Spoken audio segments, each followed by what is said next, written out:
Hello, everyone, and welcome to another in a series of disasters with me, your good buddy, your good pal, Amigo Aaron.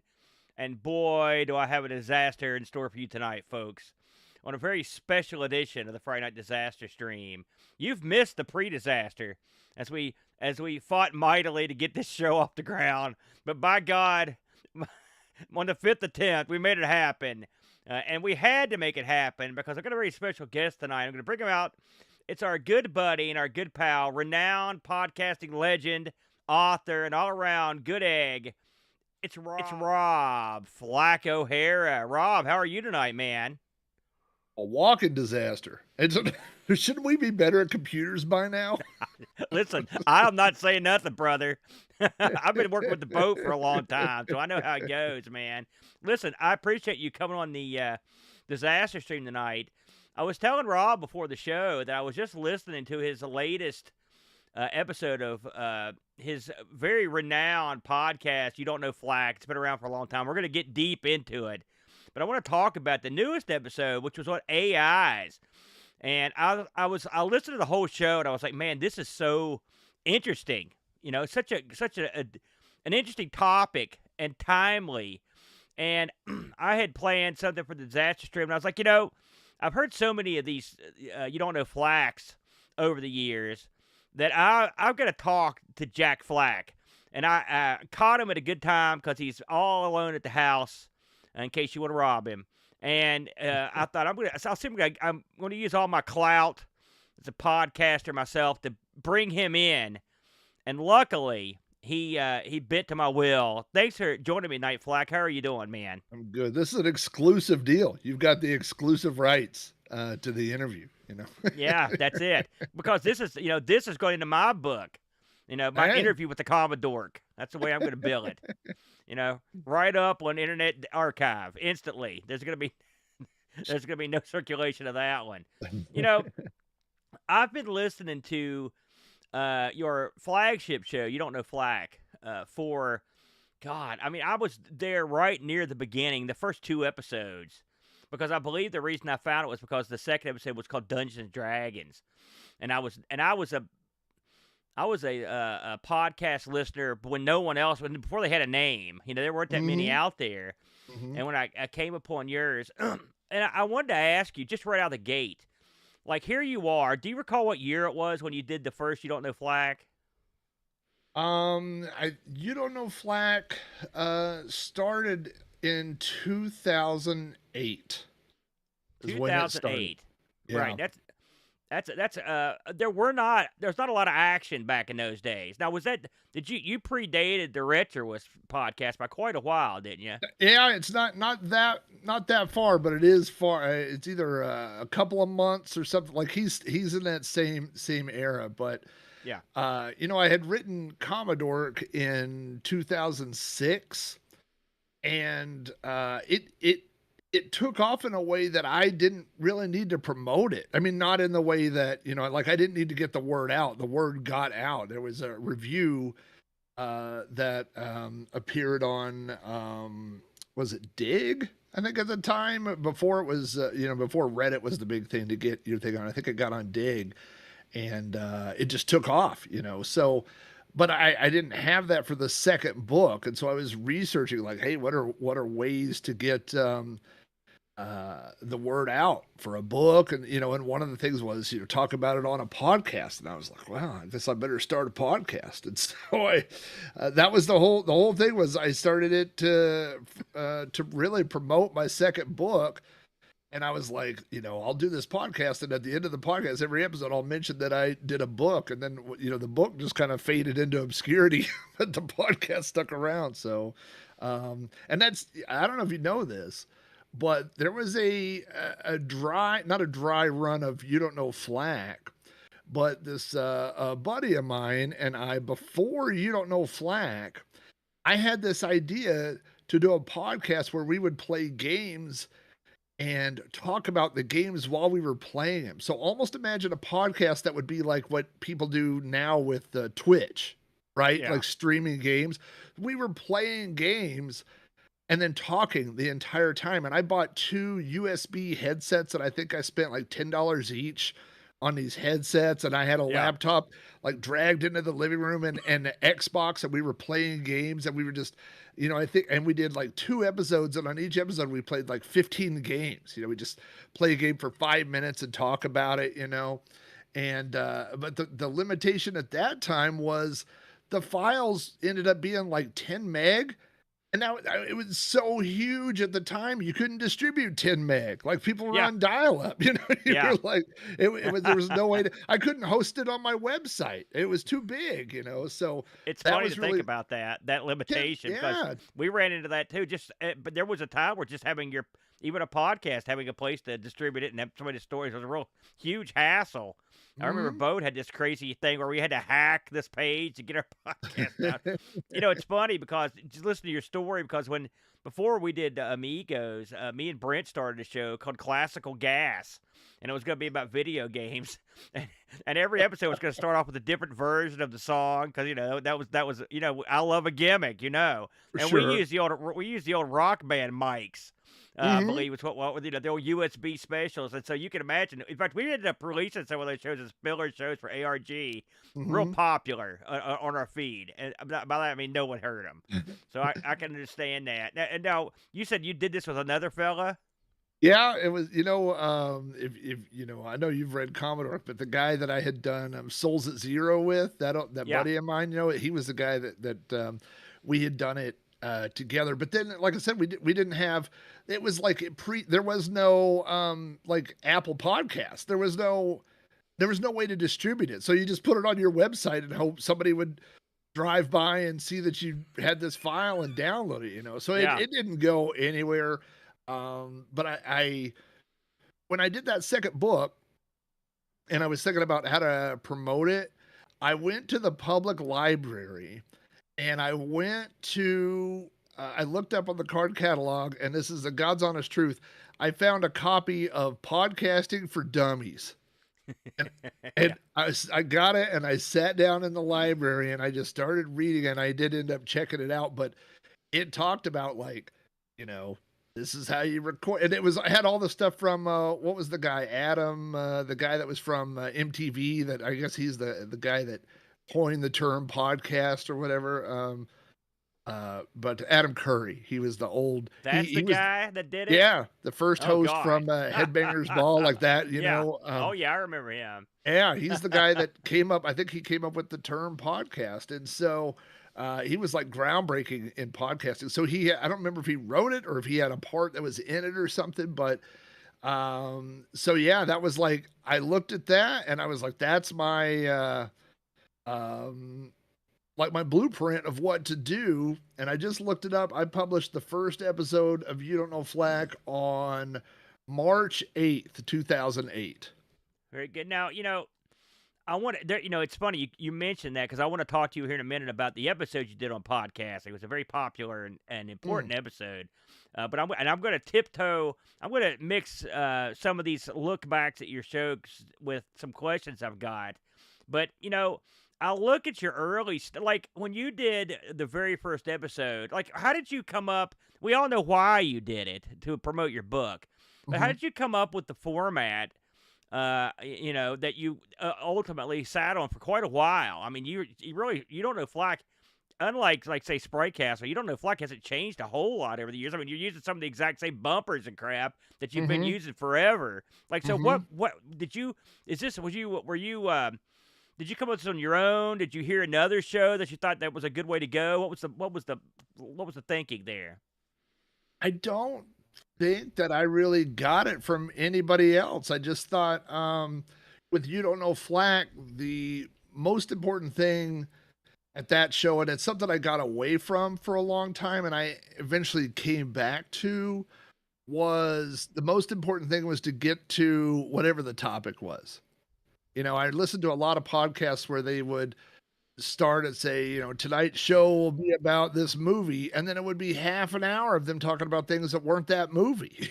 So, Yeah, that's still rampant, by the way. yeah. So Yeah. the early days that You Don't Know Flack, that was it. It was like, I think, that first episode was like, well, it was the first episode, which I'm sure this, but I intentionally misnumbered the first where the podcast start. Yeah, I did know that.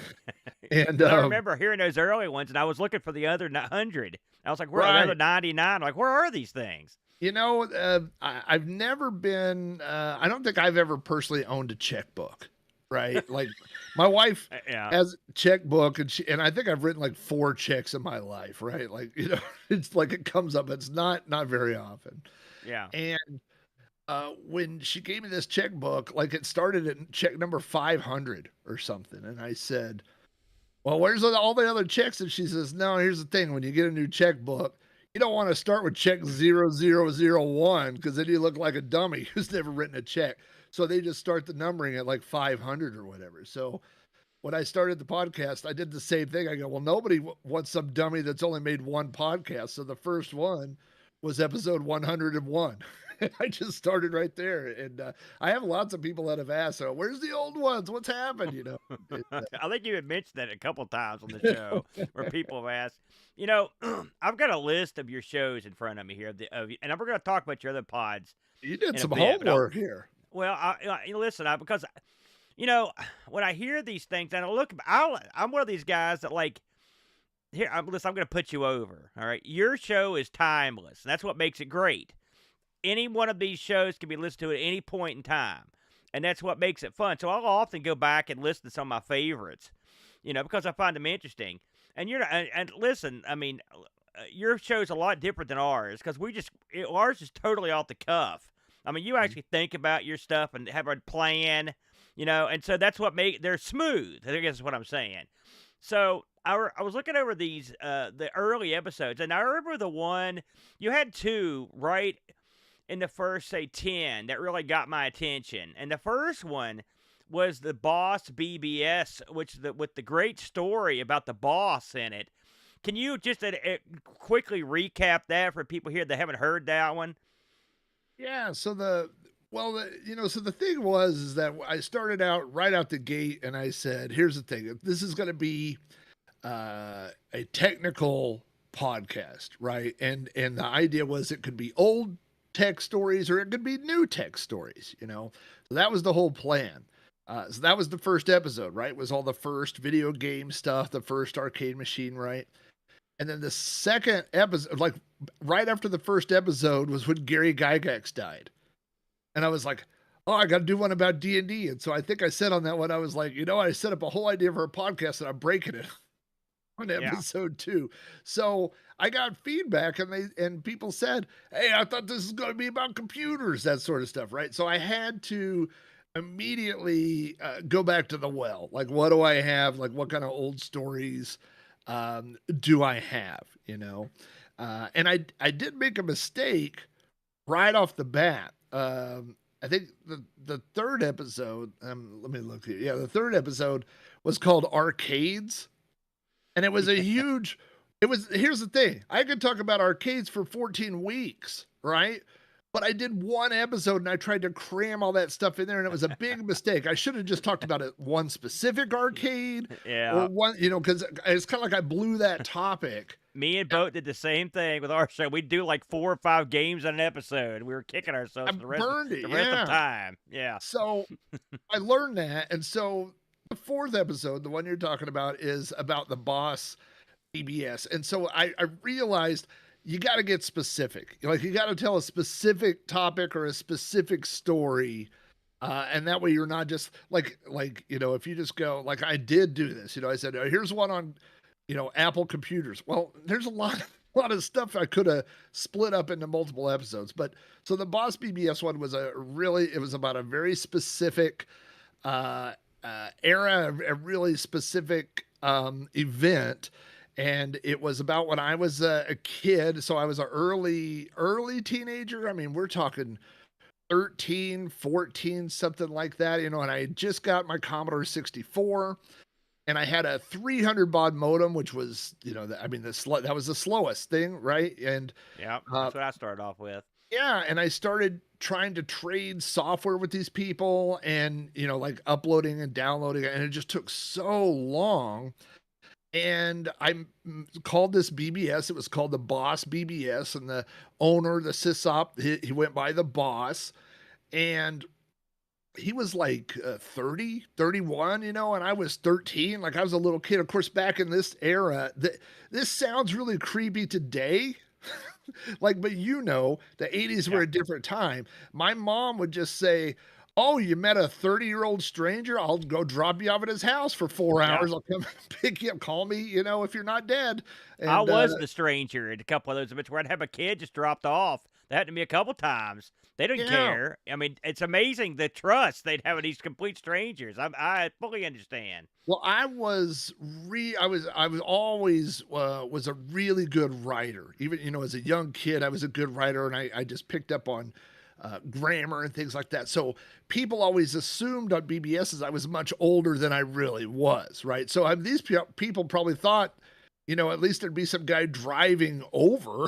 But no, my mom would pull up in our minivan and kick me out with all these discs and stuff, you know, and then they got this little kid showing up. So Different anyway, era. yeah, so this guy, he kind of took me under his wing, and I started supplying his BBS with games, you know, and he would give me good access and stuff like that. And then at one point he said, you know, he said, your modem's too slow.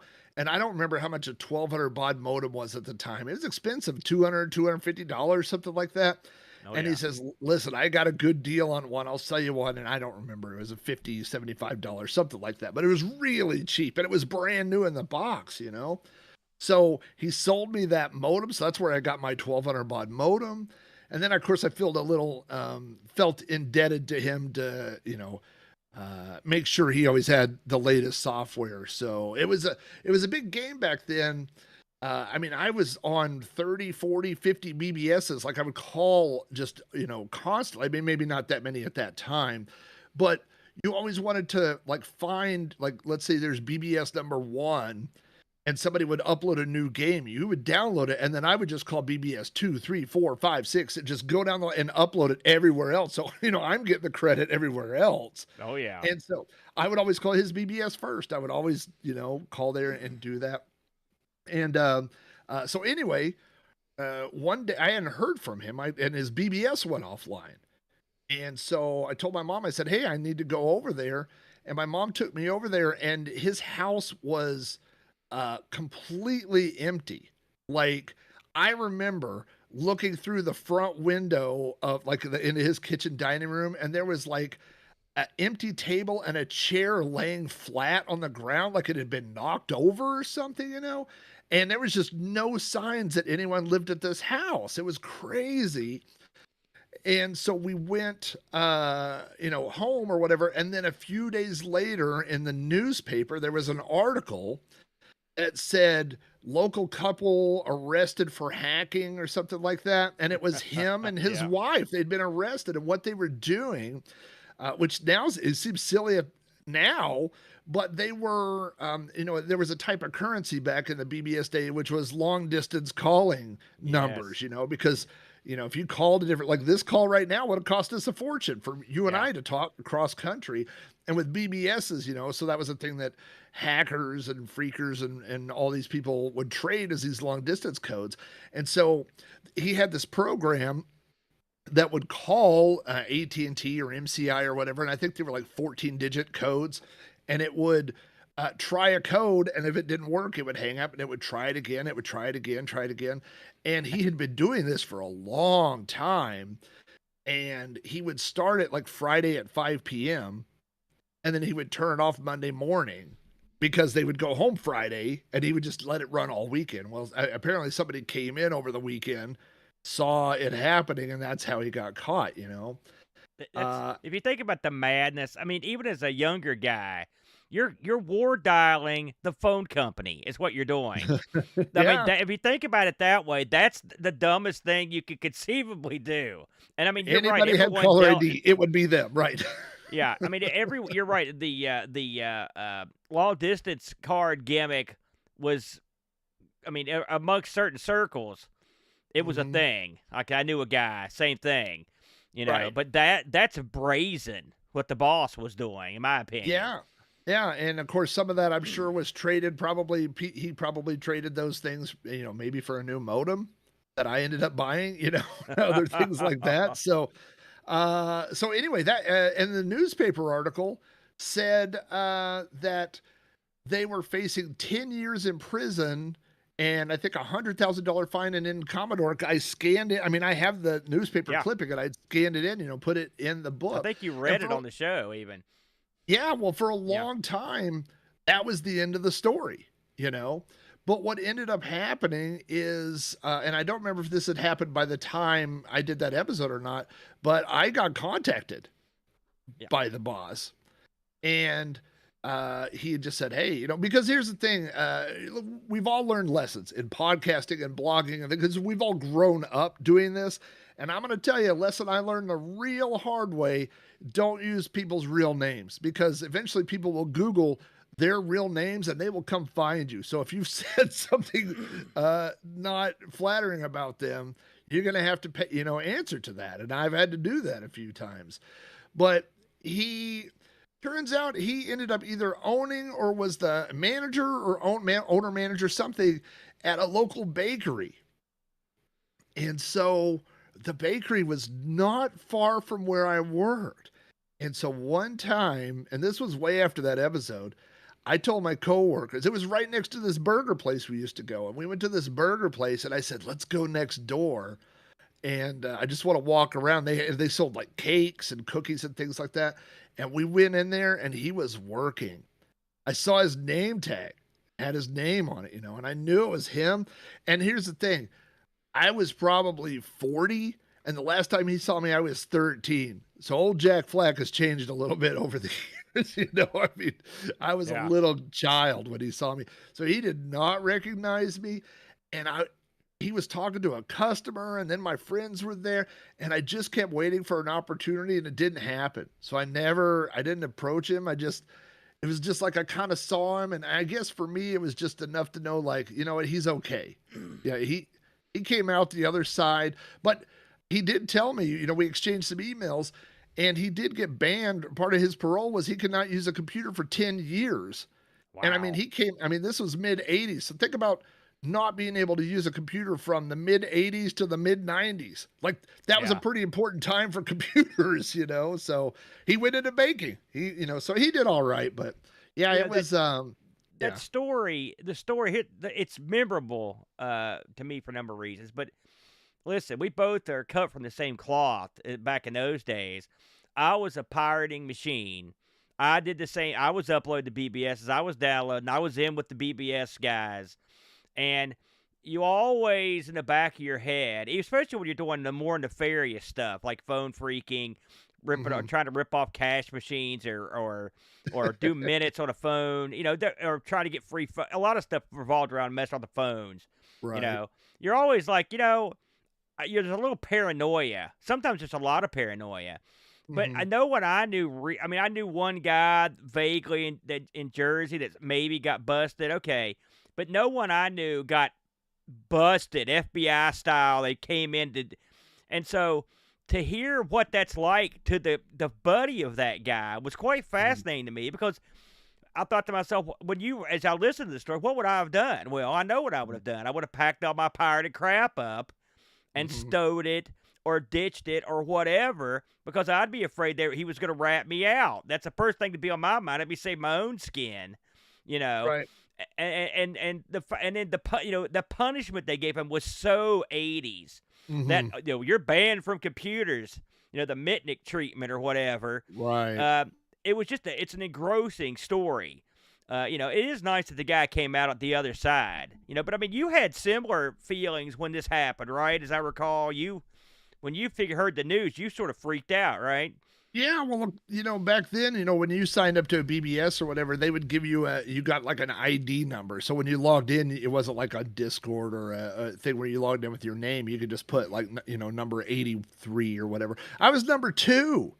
And of course, and then when you filled out the thing, it was like, what's your name? Robbie O'Hara. What's your address? What's your phone? Like I had all that stuff. And so, yeah, there was a time where I was just waiting for that call. And, my buddy, Jeff, who shows up in Twitch sometimes and came to Boatfest, he got a call right after that. He got a call from law enforcement, and they called and just asked if he'd been calling this BBS or whatever. His dad took the call, and holy smokes. Yeah, there was just a little bit of a thing, but the thing I'll say about that time is even like today, like there, like today, there's a line, like you could download movies. That's illegal, right? But people download movies, right? Yeah. But then there are people that put them on, they burn them to disc and they go to the flea market and they sell them. Like that's Yeah. that's a line. You know what I mean? Like they never, I don't think they've ever busted anybody. Just like, you know, when they were arresting grandmas for sharing stuff on peer to peer. Like nobody ever Yeah. got arrested for downloading MP3s. It's when you're the person sharing the MP3s, that's who they come after. When you're the feeding, you know what I mean? You're the upstream, right? And so in the BBS era, it always like downloading wares and trading like that just never seemed like it was a thing. Yeah, I mean, it didn't seem like the police are going to come knock on your door for that, right? But we Yeah. all knew there was that line with credit cards. Like credit cards Oh, was that's just a another one. line. Yep. Yeah, when you stepped over, like when now you're costing somebody money. You know what Yeah. I mean? Like, I Yeah. mean, you could say, oh, when I downloaded Bard's Tale, I cost Electronic Arts money. But the reality is I didn't have that money. So I wasn't going to buy it either way, right? Yeah. But if you say I'm stealing a credit card and I'm ordering stuff and sending it to my house, like that's costing somebody something. And so, yeah, then that gets their attention. And just to close the book on this, a lot of your shows, this was appealing to me, because of the subject matter. But as I looked at the list here, you've got stuff like Copy Fest and Ho Ho Con and messed around with radio scanners and fracking and fun with boxes. This is that really fun, dark hacking side that to someone like myself back in those days, it was super appealing. Same thing with your stuff with Mitnick.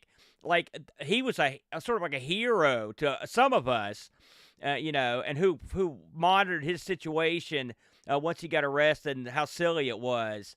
And so I think there's a lot of appeal to, at least to me, and I'm sure a lot of people like us that are into this sort of thing. I always enjoy those sorts of episodes, and you scatter them through here quite nicely, Flack. The next one I want to talk about real briefly, this is the very next episode, but I thought this was super important, and I heard a lot of people talk about this one. And this one along with, and we'll talk about both these at once. You did a show on how to write a book, and you also did another one on how to do a podcast, a couple how-tos. And these were both great episodes and very informative. Did you get a lot of feedback from these when you did them? The how to write a book one, no. And the how to make a podcast one, yes.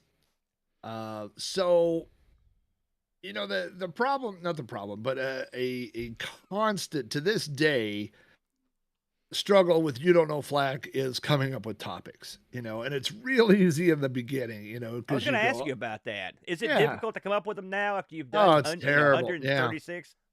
It is, because I only do episodes about things I have personal experience with. So I've had people suggest things. They're like, hey, you should do them about, someone said I should do one about like Game and Watch games.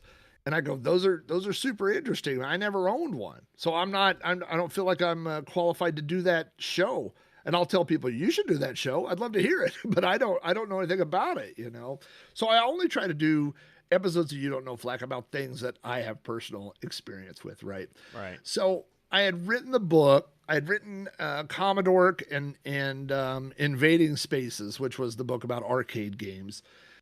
And I believe, well, I remember it was, and I probably mentioned this in that episode, but I went to a thing that was called ECCC. It was the Emergency Commodore Club Convention in Chicago. And I heard about it online, and tables were nothing. You could rent a couple tables. And so I went and I set up a demo up there, but I was also selling copies of Commodore. And there was this guy, I'll never forget this guy. And he came and he kind of stood by the table, and he just started asking me these. I mean, he was probably, at that time, like when Commodore came out, that's been almost 20 years ago, so I was early 30s, and this guy was probably 50-ish, you know. And he said, how did you do this book? You know, like how did you turn this thing into it? Like he didn't care about the book. He wanted to know how I self-published a book, you know. And so I kind of told him, I said, hey, well, you know, I said it just starts with writing it down and figuring out, you know, you got to have some sort of plot, you know, Yeah. and a story arc, you know, even if it's Yeah. a nonfiction, you still got to have some logical way to organize it, you know. And then someone would come up that would want to buy a book, or I had a thing, the demo set up to play games. And what I was showing back then was how to make D64 disk images, you know, Yeah. which back then I was doing the old X1541 cable, like you had to have a machine running DOS to, you know, a command line, but that's what I Yeah. was doing, you know. Yeah. And I would do that, and and that person would leave, and then the guy would kind of slide back over, and he would say, well, how'd you decide how many chapters to, you know, like it just the whole, like 8 hours, it seems like he was there just asking like a little question here and there and here and there, you know. And, you know, there was a thing that I just felt, and I put this in that episode, where I just felt like he was like asking permission, you know. And then finally I was like, man, go write a book.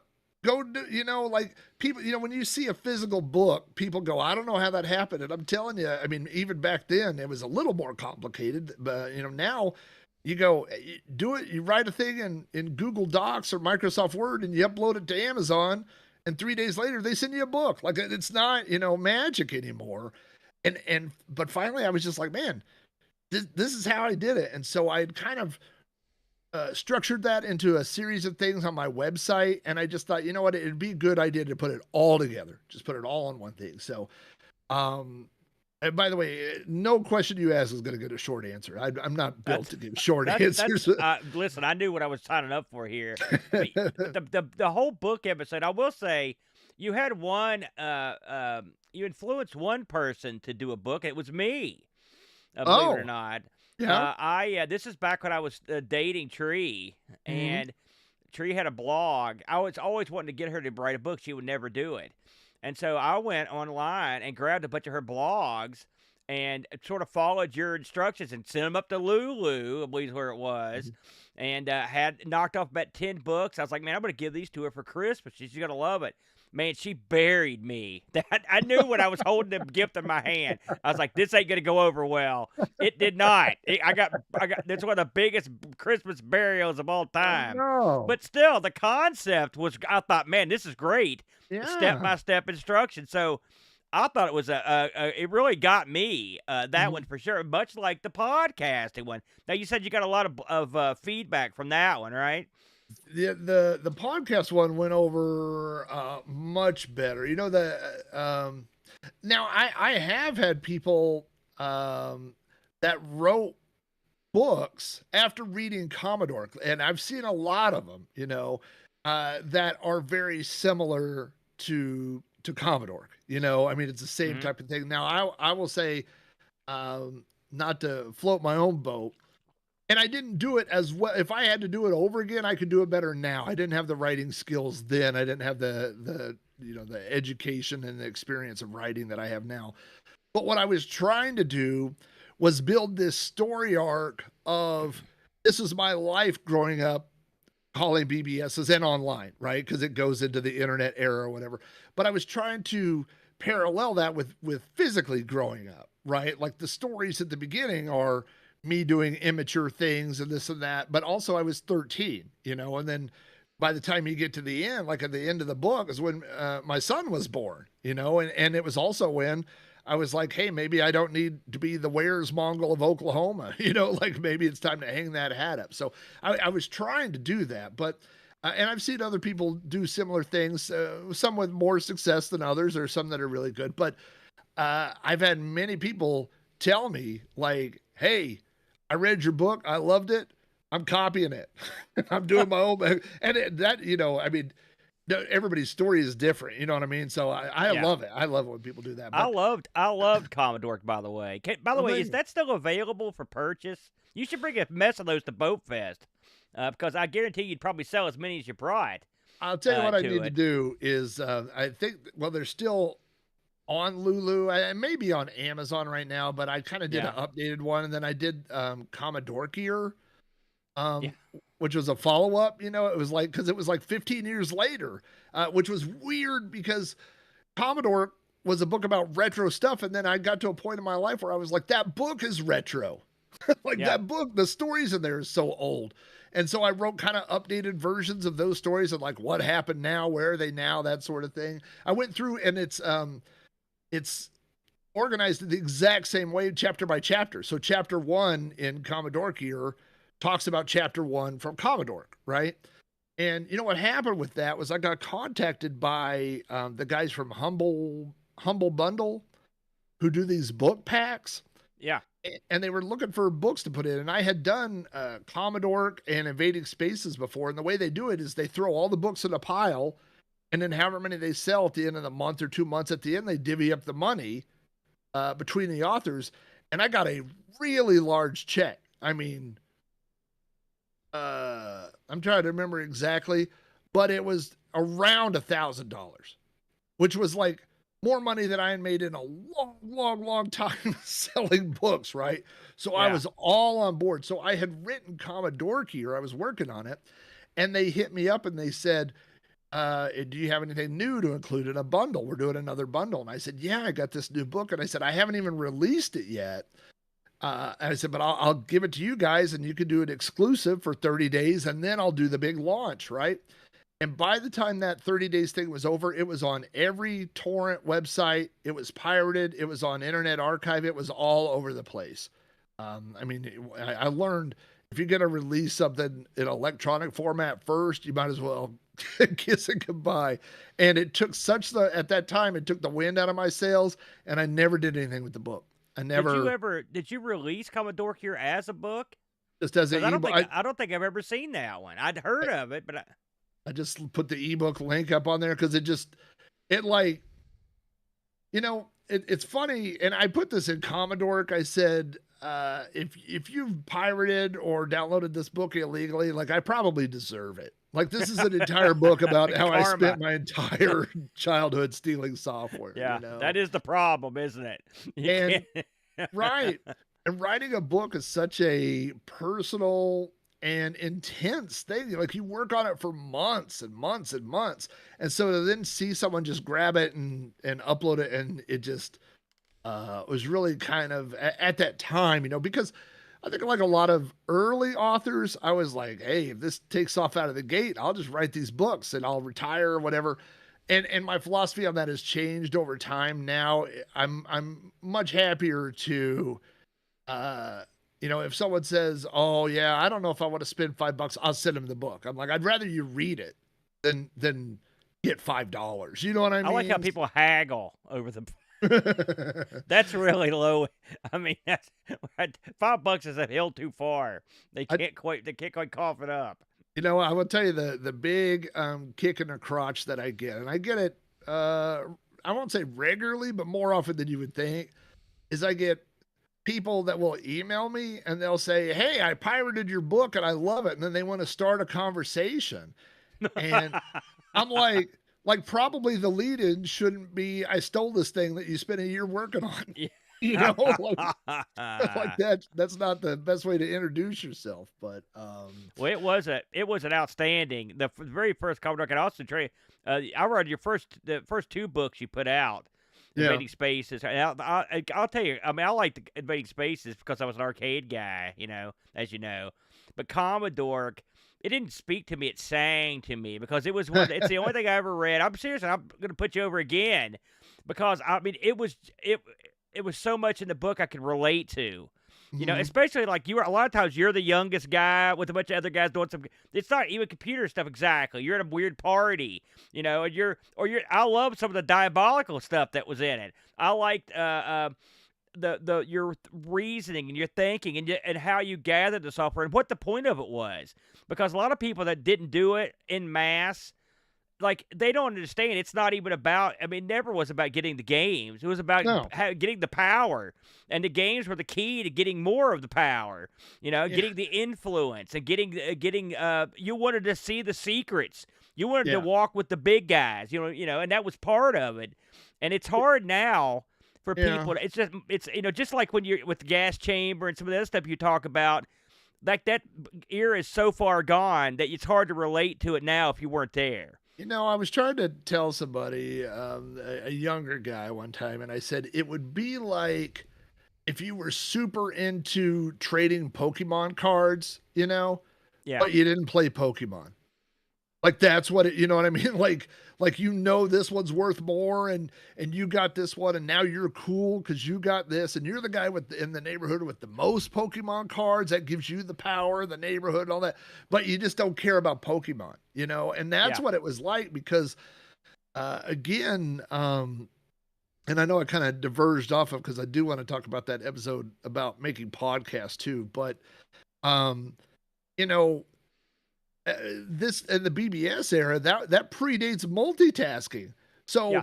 when you were uploading or downloading games, your computer wasn't doing anything else. I told and then I think in the episode about when I talk about when I got a Nintendo, I got a really good deal on a NES, and it was much later than everybody else. But the only time I used it was when I was downloading games. So I was set up a download on the Commodore, and then I would flip the monitor over and play Super Mario Brothers. And then, when I'd see the disk drive stop, I'd be like, oh, pause that and go back to the BBS. That was the only thing because you couldn't do anything else on your computer. I mean, Yeah. now I do 20 things at a time on my computer, but You remember the first time you saw? I remember when I saw an Amiga and they were formatting a disc and doing something else.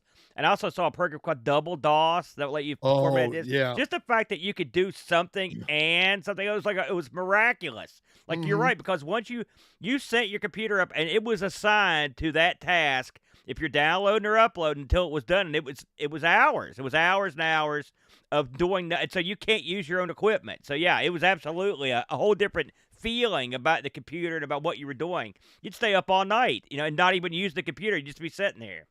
And these the sysops that ran these BBSs, like some of them had this big attitude, like, oh, this is, you got to follow my rules. You got to do this. But when you put yourself in their shoes, these are people that spent thousands of dollars on computer equipment and they never they didn't use it. They were just dedicated to a BBS because they couldn't play the games people were uploading. So a lot of them ended up with a second computer, to do that. So yeah, it was definitely,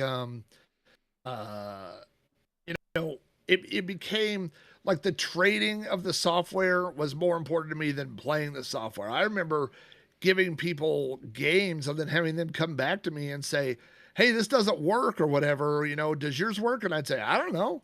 Like I never played that game. And then I'd try it. I go, yeah, I guess it doesn't work. Mine doesn't work either. And that was really one of the things that helped me deal with when I saw my books being pirated was I think about how many games did I download over the time that I didn't play, that it was just because it was new or, just to send it on away or whatever. And so, when I re-released like version 2.0 of Commodore, and I put a thing in the first chapter that said, if you stole this book or whatever, you downloaded it for free. If you read it and you like it, here's my PayPal address, and if you just got it to send it on its way, then what am I going to do? Right. And, Did you ever get like any they'll money? never even, I have multiple times. I've just have a thing show up, in my PayPal, and it'll say, hey, I got your book and I liked it or whatever, that sort of thing. So that to me, that's better than the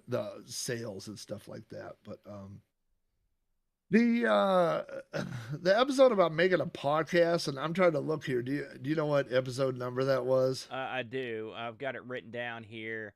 Well, I had it. I mean, go ahead and talk, and I'll find it. So, it was kind of the same thing where, people had been like, it was that same feeling about like writing a book. 145, Okay. Flack. Where people would say things like, and you guys are doing God's work right now with the Pod Jam, and I mean, I support that 1,000%. I've tried to promote that, when I can, but I've I had people that were like, man, how do you make a podcast? I'm like, well, you buy a $10 microphone and you download some free software and you record it. And then you upload it to, a free WordPress.com, and then you make an RSS feed, but I mean, there was a few technical hurdles, but the point of it was that all of us could do it. Like, I've heard podcasts where people recorded it on their phone. You know what I mean? Like, it's like we all have the technology. And I just felt like there was,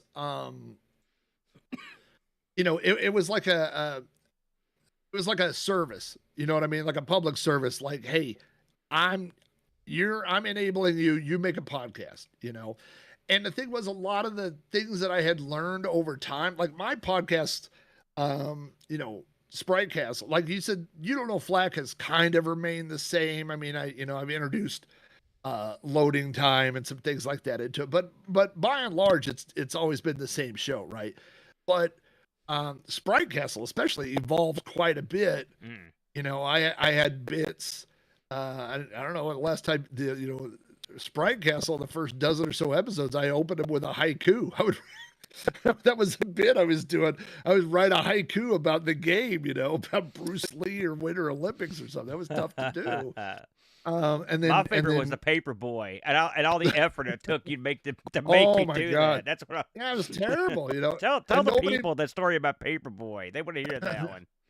Well, so what I came up with a thing, because I was doing the news, so it was like your Paperboy headlines, because in the video game Paperboy, he's holding up the newspaper, and then I would play the opening of Paperboy, but then at the end of it, I would say, that was this week's news, brought to you by your local Paperboy who just... And then I would say something that used to happen in the game, right? Who just crashed into my bird bath, or just ran over a remote control car or whatever, right? And I had a list in Google Docs of like 30 or 40 of those things. And every time I used one, I would mark it out and go to the next one. So it was that took a little bit of work, right? But then I would play the Paperboy little theme, like where he crashed, and then it would have a random sound bite. And he would be like, oh, man, not again, or whatever, right? Yeah. So I think I got it out of MAME, actually, but I did like an audio dump of the entire samples, and it was this one huge, it wasn't that big, but, it was like a 10 meg MP3. And at the end of that, it had all the sound effects. And when you listen to one after, it would have like the bong that would start with the Atari games. And then it would be like player 1 or player 2, and every sound sample was in there. All those ones at the beginning, Paperboy is going to deliver the news. But then it had like 5 minutes of just every random sample that he said when he crashed. And so that I would go cut one of those out every episode and put it in there. And finally I was like, when you've been podcasting as long as I have, as long as you have, you learn that there's something to streamlining these shows. Yes. It's kind of like, my early ones, especially the early Sprite Castle, I'm trying to think of a good analogy. It was like making a ransom letter where you went and cut a different letter out of every kind of a magazine. And, so you're getting wave files here and samples there. And I was doing, the music at the end that you would guess and all that stuff. And then after a while, the thing is, the show takes you half an hour to put together. And then all the other crap takes 6 hours, and it just gets old. You start trimming that stuff down and down and down. My buddy Sean that I do throwback reviews with, he got to the point where he got like a soundboard thing on his phone or whatever, and he plays the intro music and the outro music live. So when we do the show, there's no edits, there's no anything. He says, I'm getting ready to hit record. He hits record, he plays the intro music, we do our show, he hits the outro music, and he hits stop, and that's what he uploads. Like, that's the man after my own heart right there. One take McGee. You get it down to that point. Now, that podcast episode, I went through at the time all the people that that I had basically, it was kind of like two things. One was like, these are the people that I know have something to contribute to this episode, right? So I reached out to a lot of people. Not everybody responded, but a lot of people did. But the other one was, these are all people that I stole stuff from. So, Yeah. so it was like, hey, let's give them a chance. Yeah. So, and that's why I wanted It's to very pull this up. clever way to do it. I really like that. Yeah. So, Ferg from the Atari 26, and Ferg, this is a funny story. Ferg, I've been a friend of Ferg's for a long time through Digital Press, and he listened to our podcast. And Sean and I would do these things where we would have like a guest come on, and Ferg came on. And one night, like I was begging him, I was like, Ferg, you got to start a podcast, And he was like, well, and he talked about maybe he would do one with the Atari, but like I don't feel like I'm the guy that's like, if it weren't for me, there would be no Atari 2600 game by game podcast. Like I don't, but I feel like I did help push him towards the thing, But Doug McCoy, I just talked to Doug McCoy today. Doug McCoy used to do all those different movie podcasts. He did the found footage film podcast. He did so many different ones, and then he just kind of outgrew. He moved on. But, all those people. And then Carrington Vanston, who I've got here in the list. Carrington, I told him one time, he used to do a podcast, and I forgot what it was called. It was like, here's how I could describe it. It was Sprite Castle for Apple games. And I've told him multiple times. Yeah, I remember that. I said, yeah, there's like 16 episodes, and then he just kind of stopped doing it, but I told him, I said, when people would say, like, where'd you get the idea for Sprite Castle? I say, I listened to this Carrington Vanston podcast and I stole it note for note. Like I did everything he did.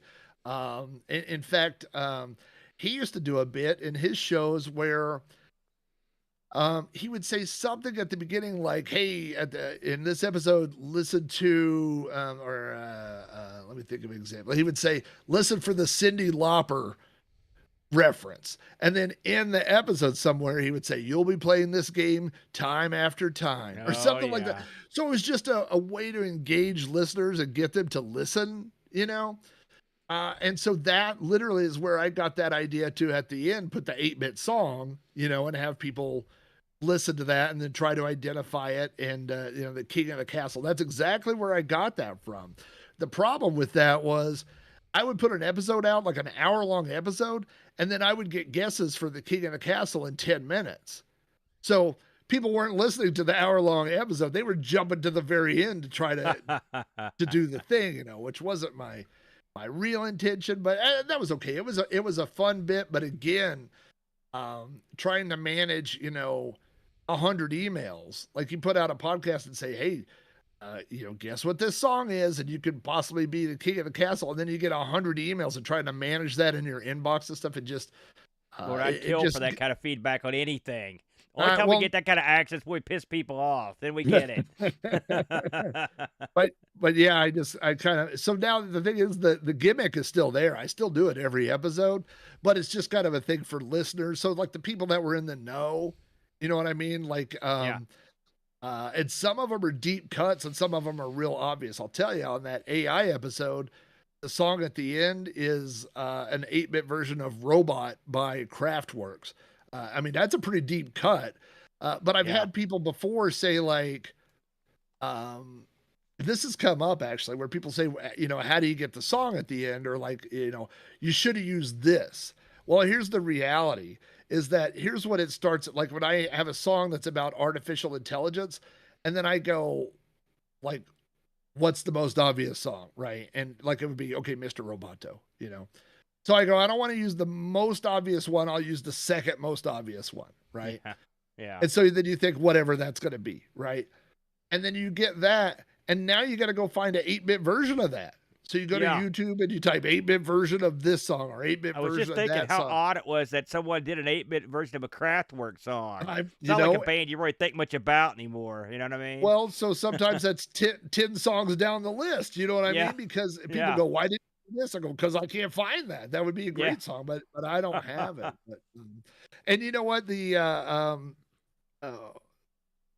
person that I'd reached out to on that podcast episode that I didn't know if I'd get anything back was from the Retroist, and the Retroist has been really good to me over the years. You know, he's one of those guys. He's fun to collaborate with. You know, we're doing that video store podcast now, and just getting to talk to him. You know, I mean, he was almost like, because he was so protective of his name and stuff like that, it was almost like a mythical kind of podcast kind of guy. You know, Yeah. and getting to work with him and having him submit something that was really cool on that episode too. I was going to ask you about the new show that you're doing with him, and I'm sorry. Who's the lady that's involved? The nerdy blogger is her name, Ashley, and she, you know, she's done some stuff with Earl Green on their sci-fi podcast and Escape Pod, and she's done a lot of other stuff. And I think her Twitter handle is just a nerdy blogger. Yeah. But she's she's great. It's an interesting show if you haven't heard it, because each week these three alternate as fill-ins at a video store, and they show you what's on their wall, effectively their rental suggestions in a given theme. I've enjoyed it. I've listened to every episode so far, and I'm often amused. There's a couple in there. In fact, you've had several I've never seen. You know, those 80s movies, they sort of float by, and if you didn't catch them when they were out, I mean, they're gone, you know, and so it was refreshing. As a couple I wrote down to check out. You know, I agree with you about the Retroist, by the way. He is this sort of a stoic, shadowy figure that everyone, a lot of lines draw from his old webpage, you know, and I don't know, was he a digital press guy back in the day? No, he just kind of came out of the blue. And then, of course, he, you know, his circle, that's where I met Vic Sage, you know. And, and he's got a bunch of guys in the stable, you know, and I would number you amongst them to a certain degree, especially now. But like you've mentioned a bunch of them already, and Vic's another one. So I always wondered if he was one of your buddies over digital press. But I mean, think about the amount of years he's been around, and of course, he has a podcast. But I mean, he's got one of the few web pages that's still like stuck around all these years. You know, he had quite a forum and stuff over there for a long time too, as I recall. I don't know if it's still around. Well, it's not, because it's all moved to Discord. So he's got a real active real active Discord now. But yeah, he's still, I mean, if you're subscribed to him, like, and the thing is, like, on Discord, you know, on his Discord, we'll talk about, you know, people, well, what are you collecting? What comic books? You know, all that kind of stuff. And then on Monday morning, I'll get an email that'll say, hey, there's a new podcast episode. Indiana Jones, I think, was one of the recent ones. And I go, well, he didn't mention that, you know, so, I mean, he's always just working in the background doing that stuff. Hey, I will tell you, I'm going to give you a little spoiler on the next episode of the Video Store podcast. I'm going to have 4 movies that I don't think anybody has ever heard of. Okay. It's a deep dive episode into Ozploitation. And Ozploitation, which is one of Quentin Tarantino's favorite genres. But the gist of it is that in the mid 70s, in 1975, that is when Australia introduced R-rating films. So before 1975, Australia did not have R-rated films. And so when they did that, the movie industry in Australia went nuts for about 15 years. So Mad Max is literally probably the most famous outcome of that. But that was Ozploitation, where they were like, we're going to make crazy car chase movies. We're going to make crazy horror movie. And they're nutty. And the thing was, there's so many stuntmen too in Australia that would be like, oh, I'll jump off that for $100 or whatever, you know, I mean, the Mad Max stuff. Like it's funny that Mad Max caught on because there's a million movies just like that from that era from Australia. And so there's actually really good. Yeah, there's a great. Go ahead. I've never heard that, but you know, I used to hit the local Dairy Mart. You know what I mean? Get some rentals, and I do recall like an uptick in these weird Australian films. I could a couple come to mind. There was one I remember watching called The Quiet Earth. That was really interesting about the last man on Earth. is Mhm. one, and there was another one I remember. They had a couple really nasty horror movies and some zombie stuff. So I mean, I have a feeling I was catching this and not even knowing about it. Right, yeah, and of course they were, here because a lot of times with the Australian accents, they wouldn't go to theaters, so they went right to video. I'll tell you one of the movies that I'm covering is called Patrick, and literally it would be if you took the movie Carrie and combined it with the movie Tommy. I mean, it is What? about it's about a guy who sees his parents get killed and he goes into a coma, but also he has crazy psychokinetic powers. So as the nurses are coming into his room to be like, oh, hey, we're gonna have to change your sheets, and then there's a typewriter, and it starts typing dirty things to the nurses, and then eventually he starts using his powers to prevent them from leaving and stuff. So, I mean, it is a cuckoo nutty movie, but they were just churning stuff out back then. So anyway, not to get off on that, but yeah, That, there's that podcast is fun, and he Retroist basically did the first, and I'll give you a little insider baseball, but he did the first episode, and then said, "This is the format. Do whatever you want with it." And I said, "Are you going to do the intro, or are you going?" He goes, "No, you do an episode. You do it how you want to do it." And I probably did it too literally because I took like his exact wording and stuff for the intro and the outro and kind of did that. But as he was putting the first episode together, he kept sending me like drafts, and I think he did like 15 of the first episode. Like Jesus. he would say this one, the timing's not right, I'm going to redo it. This, I don't like the tone of this one. And a lot of times for all this podcasting, even, not my stuff. My stuff is hit it and go. If it's I'll say the name of the game wrong, who cares? I'm moving on. But to see how other people work and how they do it, and he makes his stuff sound like it's really off the cuff, and he puts a lot of work into making it sound that way. So it's really interesting to watch other people work because, like you, like me, when I started this, I didn't have anybody else telling me how to podcast or what. I just did what I thought you were supposed to do, so getting to see somebody else's process is really interesting. This dovetails nicely. Something I had on my list here. Aside from the Retroist, you've actually worked on quite a few podcasts with partners or trios. How have you found the experience of working with a partner since you work by yourself most of the time? I Mm-hmm. mean, how do you like the process of working with two or three guys? And just as an example, you were on that arcade show where you actually replaced I believe you replaced Oh, Carrie. Carrington on that one, didn't you? Yeah. Yeah. And then you've also, of course, you've got your throwback reviews. Stuff. How do you compare and contrast working with partners versus without? I have people constantly tell me they don't know how I could do a one-man show for this long. I get that all the time. People say that. And to me, it's a double-edged sword, right? Because the one thing is you do have to carry the whole show. So I can tell you when you're doing a two-man show, there's a part of it's easier and part of it's harder. The easier part is like you and I right now, we're having a conversation, which means we didn't have to write this.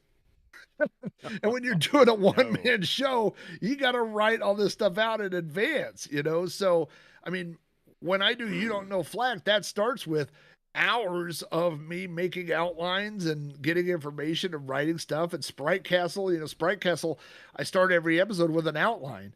It says, hello, whatever, greetings and salutations. I think it's You Don't Know Flack, but, it says, and welcome to episode, and then there's a blank of Sprite Castle. And this episode will be playing, and then there's a blank, So when I do that episode, I got to go fill all that stuff in, and I open 20 windows. I open Moby Games. I open, you guys do the same thing with the Amigos, but when it's a one-man show, you're doing all that. So this kind of show, honestly is infinitely easier for me. Now, I will tell you that I've lucked out because I was on, I mean, when I do throwback reviews, Sean does the recording. When I do, what are some other shows? I did a bunch of episodes of a Adventure Club podcast with Guy Hutchinson, and they did the recording. So I've never been the guy that has to do the recording of multiple people and get stuff to sync up or audio levels or all that. So, I mean, the easiest thing in the world for me is for someone to say, "Hey, you want to be on a show? We're going to talk about this movie. It starts in half an hour. I'll be there." I mean, that's the easiest thing. So that part of it is easier.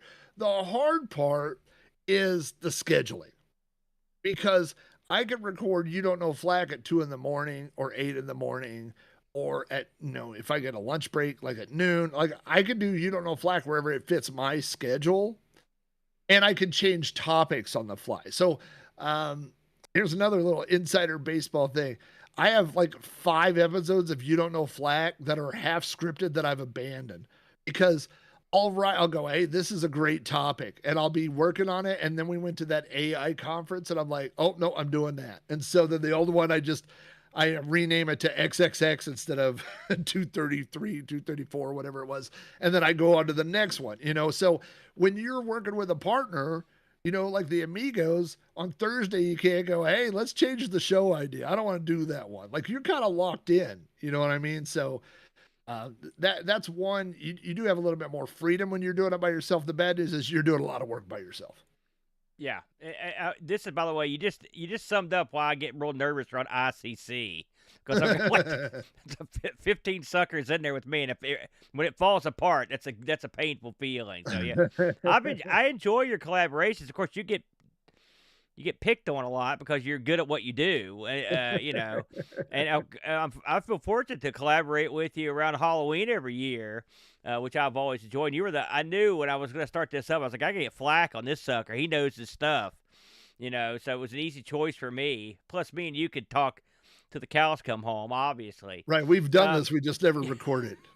Yeah. Why, just to finish the thought on this, you've not done a ton of interviewing on the show, but you've done a couple. I believe didn't you do a 2-parter that was an interview, as I recall?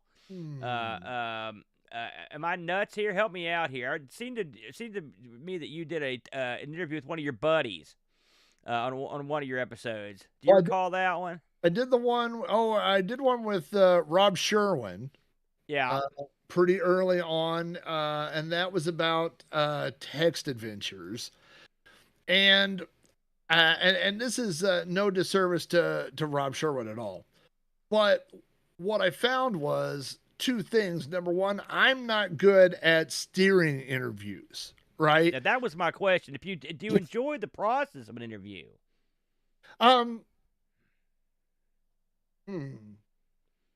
Well, part of it is I always feel nervous about making sure that the other person comes off good. You know what I mean? And that's part of an interviewer or interviewing is kind of predicting where it's going to go. So what are we going to do next? What are we going to talk about? Not having that dead space, not, asking something that's maybe too awkward or whatever. So I'm constantly worried about that. Now, when I did the episode with Rob Sherwin about, now Rob Sherwin is a good friend of mine.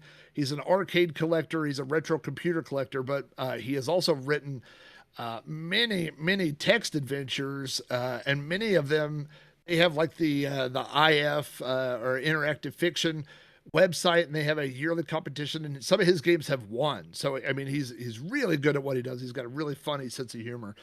And when I had him on, the problem is we started talking because we both liked Bard's Tale. So we started talking about Bard's Tale. Well, that's not, it's so that fault is on me, right? Of not being able to steer the conversation back, to where it should have been, right?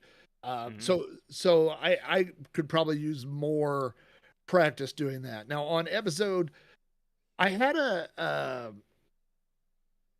idea, and I still want to do it, but I had an idea at some point where I wanted to interview a all my friends, like all the, like I always, and all, if you've listened to You Don't Know Flack long enough, people tell me, they're like, I feel like I know Andy. I feel like I know Yeah. Jeff. I feel like I know all these people that are in your stories. Right. And so I wanted to have episodes, where I interview those people. And so for episode 200, I wanted something that would be, to like be a baseline, like, okay, we made it 100 episodes.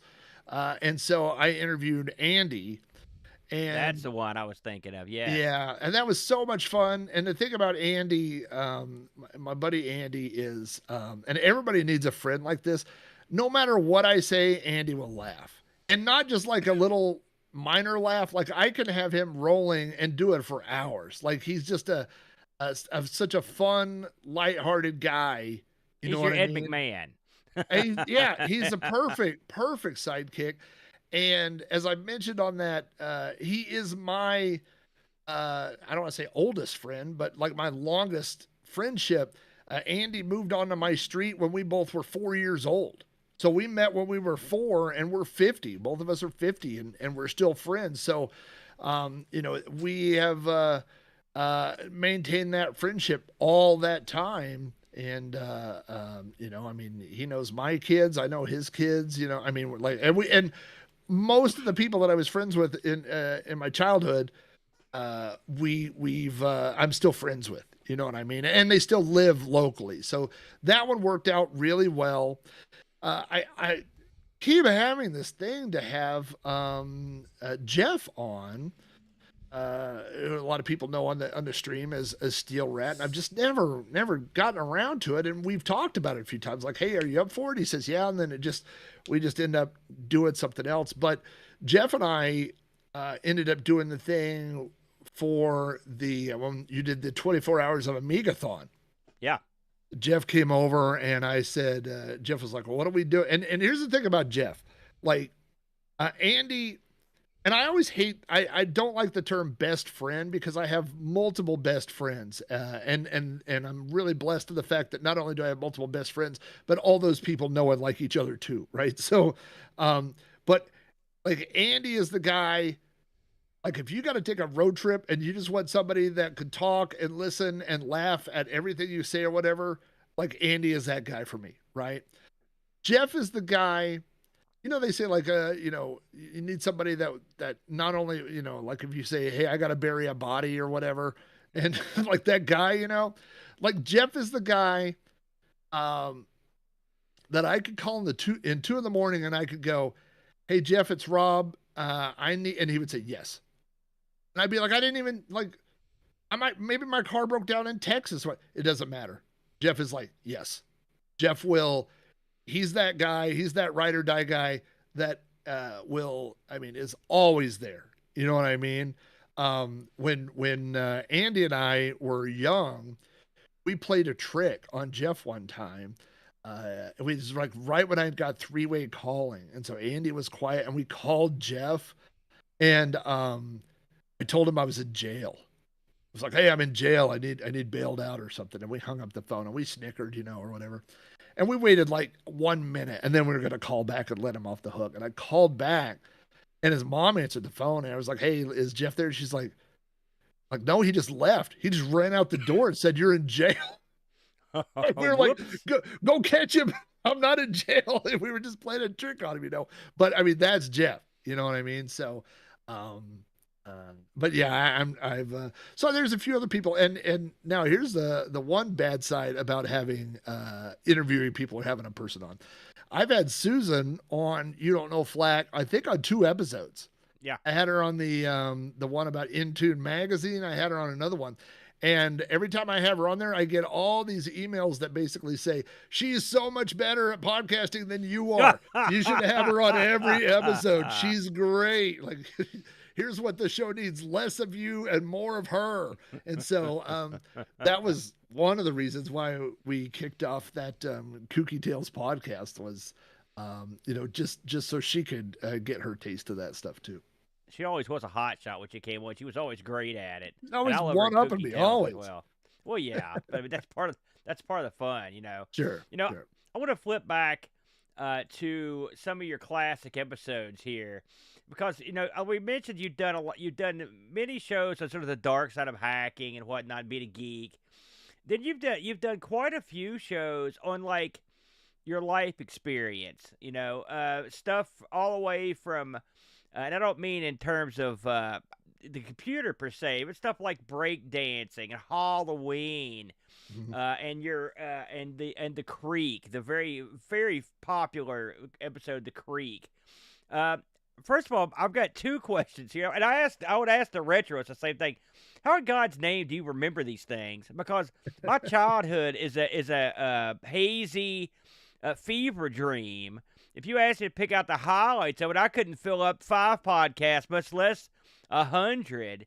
And then, secondly, do you find it when do you ever go back and listen to these shows and remind yourself of things you'd forgotten since you did the show? Because that's something I do all the time. Well, so as far as the first thing about remembering stuff, like I've always had that kind of memory. I've always had it. And not only have I always had that kind of memory, like we were just like, I was just talking to a buddy of mine and he mentioned, because we had both worked at Pizza Hut.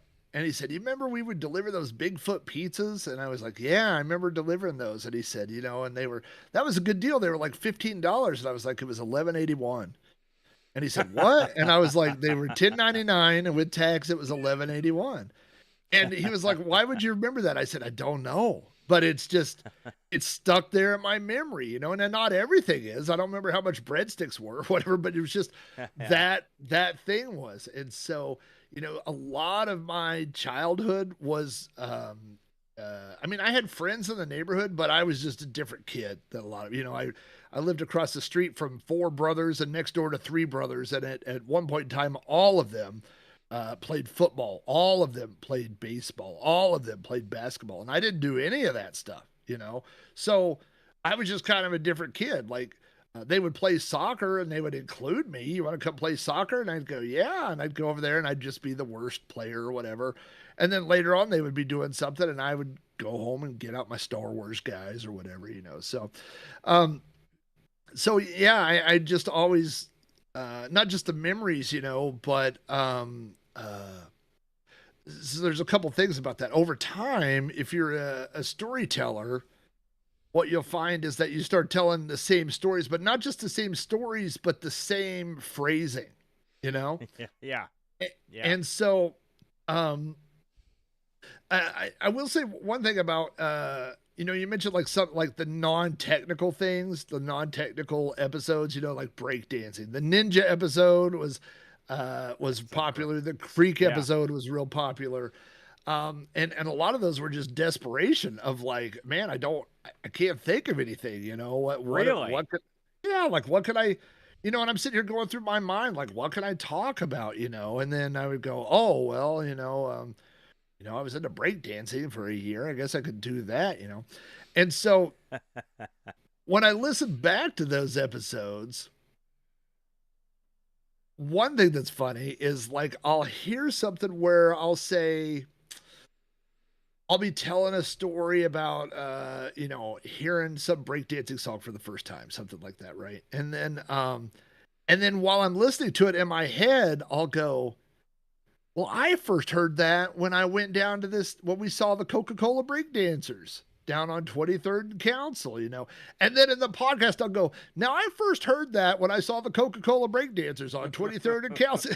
So it's like my brain is telling the same story in my head, but it's also doing it, while I'm listening to it. It's just a little bit faster. So I have, though, definitely when I went back to re-edit Commodore, I went back to re-edit things and I would read these stories and I remember thinking, that's not right. Like, that's not how that happened. Or that wasn't the right, that's not the right person. Like, it wasn't that person. It was someone else, And so you do kind of second guess yourself sometime. And I've done that with the podcast. Now, the good thing about not the, like things like the breakdancing podcast, like, that's just like what I call just a memory show. You know what I mean? Yeah. So I've got two kinds of shows, like, the AI one. I went to a thing and then I did some research and I do, so that's like a research kind of show, right? But a lot of You Don't Know Flax are just memory shows. Like I don't like when I write a script for those kind of shows, like for the breakdancing one. I mean, and I don't remember exactly, but the outline. I mean, it would be like an outline, like a bullet outline, and it would be Sure. like Coca-Cola breakdancers, uh, fifth grade PE show. Guy comes over breakdancing at my house on videotape. Seeing break, you know what I mean? I mean, the outline of that episode is this big, and then when I do that episode, I see those bullets and I know those stories. Like I remember them, Yeah. So those are easy, but occasionally I'll hear one and I'll go, hey, I forgot to tell this story or something, You but know, not usually. Yeah. I'm looking through the list of these things, and you've got, I mean, now I hadn't really thought about it until as I was looking through the list here, but breakdancing and ninja and karate, and the episode about bicycles, the episode about the creek, all these episodes where you just talk about your childhood. In my mind, I still know the stories because I've heard it several times. A lot of these, and it's almost like a real life like. In my mind, it's like almost like the Wonder Years. Or something. I can see little Robbie in his gi or in his stupid wacky Halloween outfit or whatever. And when you patch all this stuff together, and this is the old. You've heard this probably a million times, but I feel like not only have I known you for years and grew up with you, but you're one of my best friends. And because I know you so well, do you get when people meet you? Do you get that a lot? People come up to you to just are very casual because they've listened to your life for so long. They know all about you. So one of the fun, and a lot of times, like Susan and I, my dad will sometimes tell the same stories over and over, right? And Sure. Susan and I, one time, we were like, "Hey, if we say this, I bet we could get him to tell this story." Almost like a trick. If you say, "Boy, I wish we could go to a drag race," and then I'm like, "Oh, I bet we could get him to tell that drag racing story," that sort of thing, right? Yeah. And so, this happened to me at Boatfest, where you walk in and someone like someone says, "Oh man, I really like those dungeon crawler games, and especially the early ones." And now that triggers me, right? So I'm immediately thinking the first one I ever played was Wizardry, right? So then I start to say, "Oh, when I was a kid," and I think this happened with Drazoo at the I first knew you were Boatfest. going to say it was Draz. I knew it. Yeah, but he was like, "Oh yeah, you had Wizardry and you got it from you and your dad played it," and it was like he told the whole story I was getting ready to tell, Yeah. and that's just one example. I mean, I've had that happen many times. So yeah, it is weird when someone you haven't met in person before knows your stories because you Yeah. forget, and a lot of times, it's even more so. In a way, it's even more so with the streaming because people see your face and you're talking and you're streaming like Wednesday nights. I stream for an hour and a half, 2 hours. And a lot of times I'm just blabbering to fill space, like while game's loading or something. I'm telling what's going on in my life. And a Yeah. lot of that stuff is just in and out. You know what I mean? Like I don't think about it again. So then when you go to, somebody will mention that and I'll think, where did that come from? How did you know that? But when you put so much of your life out there, Yeah. yeah. It's funny. All these DJs that get in trouble, or talk radio personalities. Probably 80% of the fact that they just are looking for grasping to have some dialogue to fill the empty Mm-hmm. space on the radio. They just like half the time don't pay any attention. When it comes to, and we've talked about this on the phone and in person before, where like we'll start to say something to one another, especially you, but Mm-hmm. sometimes this happens to me, and I will know the whole story. Like I've heard most of your shows, or I've heard all your shows, and several of them many times. And then I used to be real guarded about telling stories over and over on the Amigos. but we've done so many episodes, and my memory's not that good that I'm sure that people that have been listening to our show for years and years have probably heard me drone on about the same crap, 10 million times. God bless them; they keep coming back, But it is funny when you have you've put all your stuff out there, and then the people that are into it, they're gonna know your story, and then you mentioned that they try to get you to tell a story. But all the great storytellers are like that. They'll tell the same stories over and over. You can trigger them. I know several people like that. It is sort of fun. My buddy's wife, whenever someone will say a keyword, and he'll start cranking up that story, she gets the look on her face like, oh, man, because I've heard this story 600 times. I bet your wife has been down that road. Well, one of the things, too, I think this is and maybe this is a sign of I'm a better storyteller than I am a documentarian, because I have told people stories before, and then when and then I'm like I've told the whole story, and then they go, last time you told that it was $5. Now you said it was $10. And I go, well, it's just a story. It's just, so tell them it's inflation. Sometimes, there might be like the story is going to be the right story, but there might be, a little bit of fudging. But I'm trying to find this thing, and I don't know if there's a. Let's see if I can. I'm gonna. Let's see. I'm gonna try to share my screen here real quick. Oh, Rob, you're going down a dangerous road here, my friend. I know.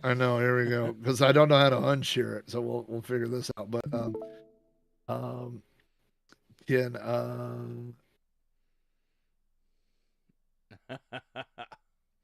I just disappear?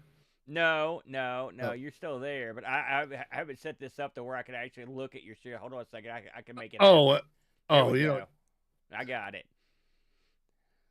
Of course, now we're waiting for the dots to join. Yeah, well, that was probably a bad idea. It was madness. It was madness, Flack.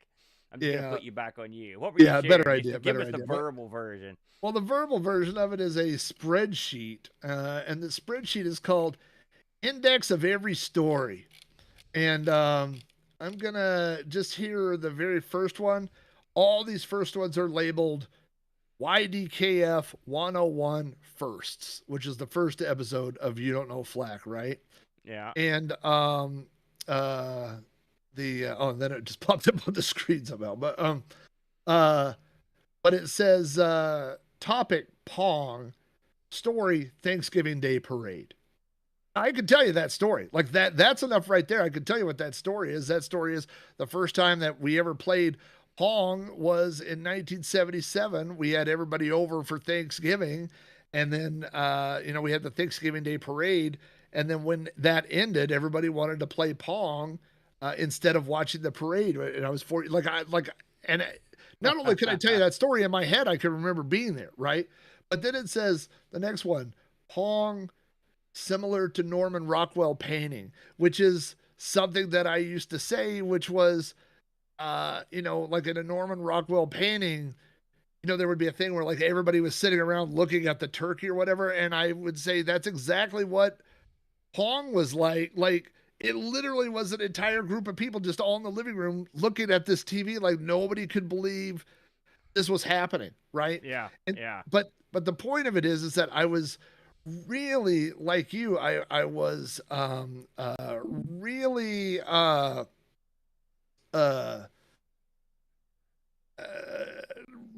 afraid of repeating stories to the point where, and the thing is, I did this retroactively. So I would go back and listen to an episode months later, and I started writing down all the key words so that if I say, hey, I want to do an episode on Pong, or I start to tell a story, I can search this and go, oh, you've told that story. Don't tell that story. The problem is, it has episodes 1, 2, 3, 4, and 147 for some reason. So that's all that's in here. So I never did it. So much for that. We talked about the AI thing. I thought about. I just bought a new app, and one of the things it does is AI voice transcriptions. Yes. And so what I've been thinking about trying to do is feed the episodes into that, and then I would get a whole transcription, and then I could, instead of having to listen to an episode in real time, then I could just scan it and go, oh, it's that story, it's that story, it's that story, right? But yeah, I really tried keeping track of that stuff, but and you know what I found, and probably you found the same thing, is that people don't care. You know what I mean? Like I was so worried that I'd tell the story twice, and then that would be like revealing the magic, or they were, pulling the curtain back, or something. People don't care. Yeah. They go, "Oh, I love that story." And even when you meet people in real life, they'll go, like this happened also at Boatfest. I've had it happen before, where someone who listens to the show, they'll be like, "Oh, tell him about that time you beat Karateka." And then all of a sudden you're like performing the same story that you had to.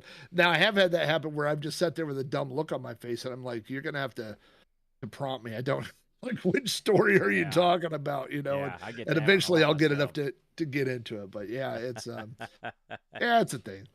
Now, you went through, and I wanted to touch on this.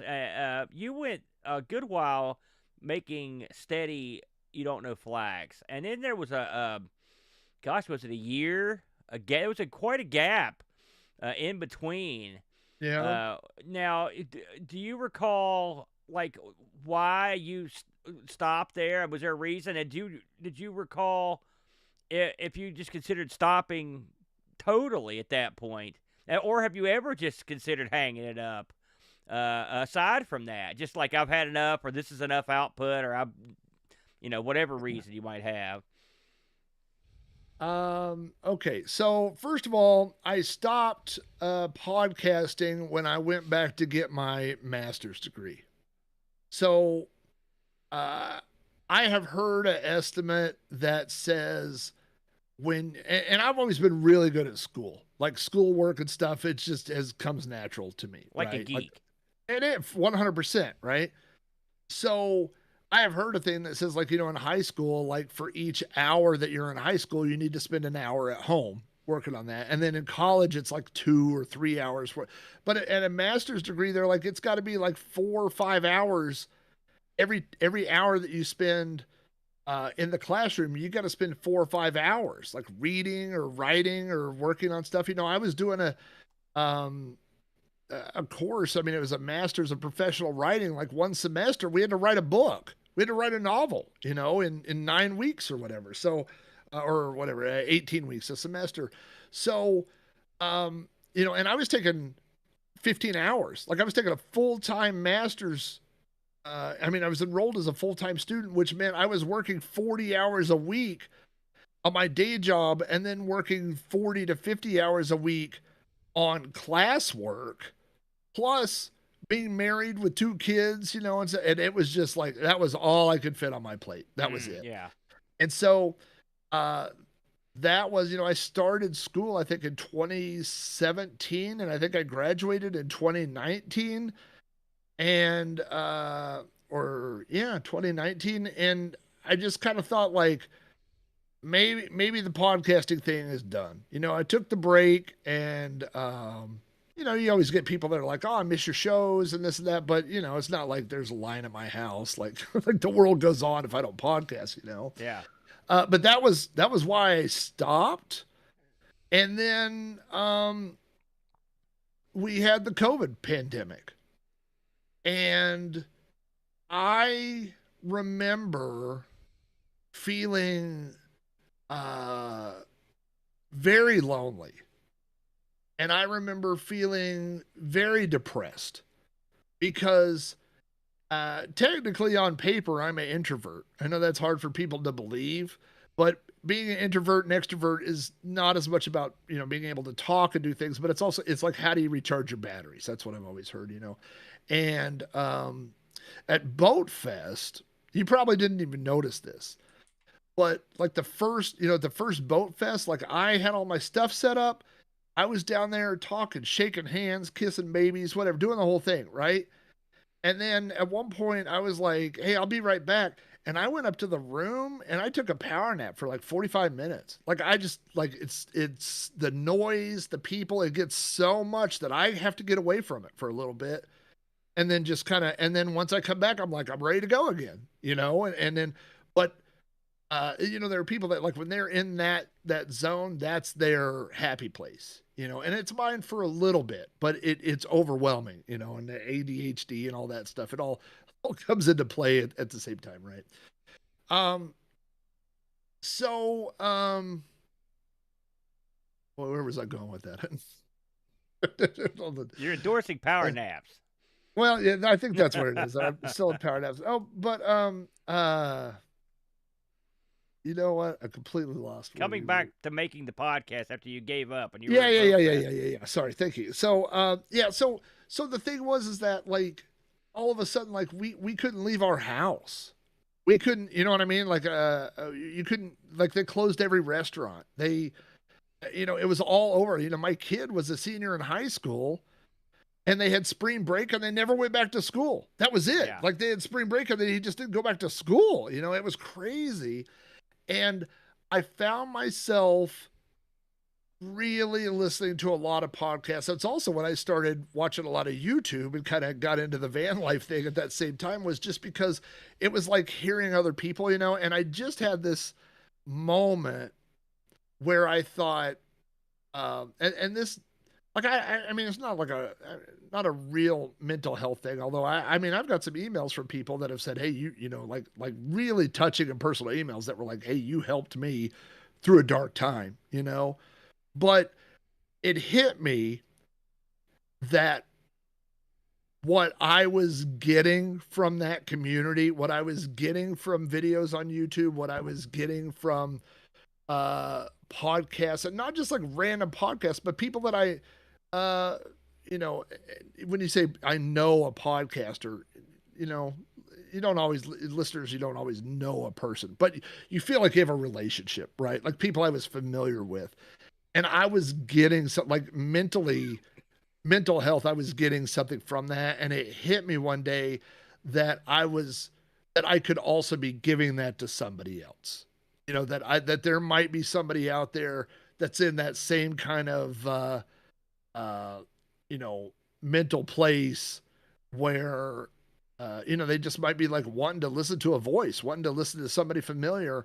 And that's when I started podcasting again. It was like an intentional decision based off of that. I think I said that on either the You Don't Know Flack or Sprite Castle, like when I came back, but that was why I did it. And so, you know, it kind of just becomes part of your life. You've been doing it, you know, for a long time too, where you just say, I just got to book my schedule around this, you know, and I'm not always great at it, you know, and of course we always have life stuff that comes up where we got to shuffle stuff around or miss a week here or there, you know, but I've tried to be relatively consistent through then, just because, and so much funny, you know, there's so much that happens like on one side of the screen versus the other side. You know, there have been weeks where Susan has said, hey, you know, our friends called, you want to go out to dinner? And I go, no, because it's Friday night. It's Aaron's disaster stream. Like I'm gonna please. This is what no I one's do for buying Aaron. that, Flack. Are That's you kidding true. me? 100% true. You know, I say, no, I'm going to go in there, or she'll be watching a movie and I'll say, my phone went off. You know, my friends are online. I'm going to go watch that. And so I try to be consistent for that, because I know that sometimes people do expect like a, you know, it's funny because we put ourselves in a role as these media or content generators, and not a, or, you know, content creators, not a real popular term, but where people see us as entertainment the same way as you see like a TV show. And so, you know, Wheel of Fortune comes on at 6:30. So then they go, well, Flack streams every Wednesday at 7. So when you don't, people are like, hey, what's going on? Hey, I stopped what I was doing to come watch this. Where are you at? You know what I mean? And then, Yeah. I try to be responsible. I don't always do it, but you know, to say like, hey, I'm not gonna be on or whatever. You know, I feel bad, you know, when it happens, but sometimes it happens. But you know, you mentioned something. We're just all schleps doing our best. Yeah. You mentioned something there that I had a question about it, and really a couple little things come out of that. Like, you've been in the game for a while, obviously, and you know as well as I do that it's you sort of made, it's almost like a lifestyle, and when you're streaming and podcasting week after week, and you're looking for angles and trying to, and there's a whole lot of the back end stuff with your social media and Patreon, all this jive. Does it ever? Does your family ever get irritated? Have you ever had to? Have you ever had to? Cross a line, or had them say, or them make you cross a line when it comes to the time you spend doing it? Not really, because well, first of all, I work from home essentially full time now, right? So I have a second desk over here, which has my work set up and work monitors and work computer, and so sometimes, sometimes I'm like during the day, I'm very focused over here. If I'm writing scripts, I'm writing code, I'm doing something that needs my attention. Sometimes though, I have to attend these meetings that like nobody, like I'm just on it because they need a placeholder. Like I'm not going to say anything and nobody's going to ask me a question, and it's just so someone could check a box and say, someone from this area was on. So there are times where I'm listening to a meeting and then I come over to this computer and I go, "You don't know Flack episode 235," and I'm brainstorming ideas and stuff. So I have a lot Sure. of gaps during my day. Like I have a lot of downtime. And sometimes, like something that I may have to do at work is, someone might say, "I need this report, I need like something to data pulled from all these things." And so I'll put that together and then I run it, and then it's going to take 2 hours to run. So my computer's tight, so that's what my computer's doing. So I do have some downtime. I don't record episodes during the day, during the work day, but I might jot down some ideas or notes or work on Sure. an outline or things like that, right? But I have, recorded episodes. Like I've got up at 6 in the morning and recorded episodes. I've recorded stuff,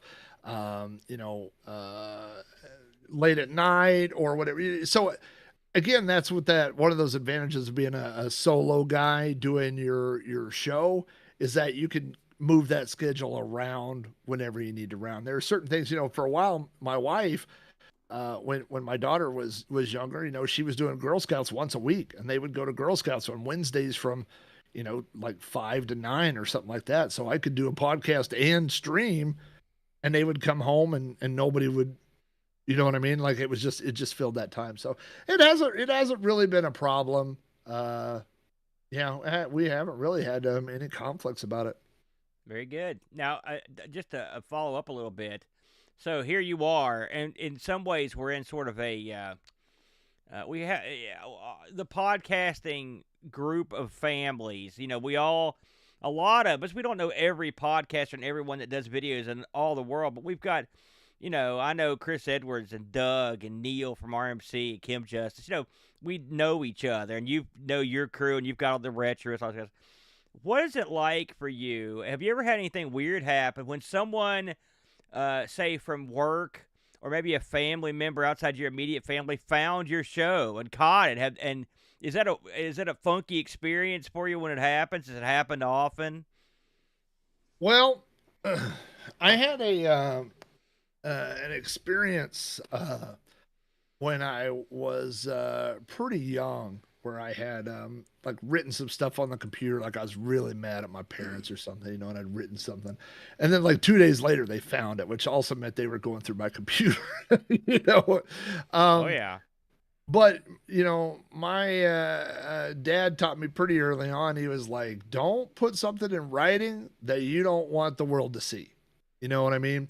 yeah, And that kind of became my mantra when I started blogging, and I said, I won't blog about work, I won't blog about religion, and I won't blog about politics. They're just off the table. I don't talk yeah. about those things on my blog at all.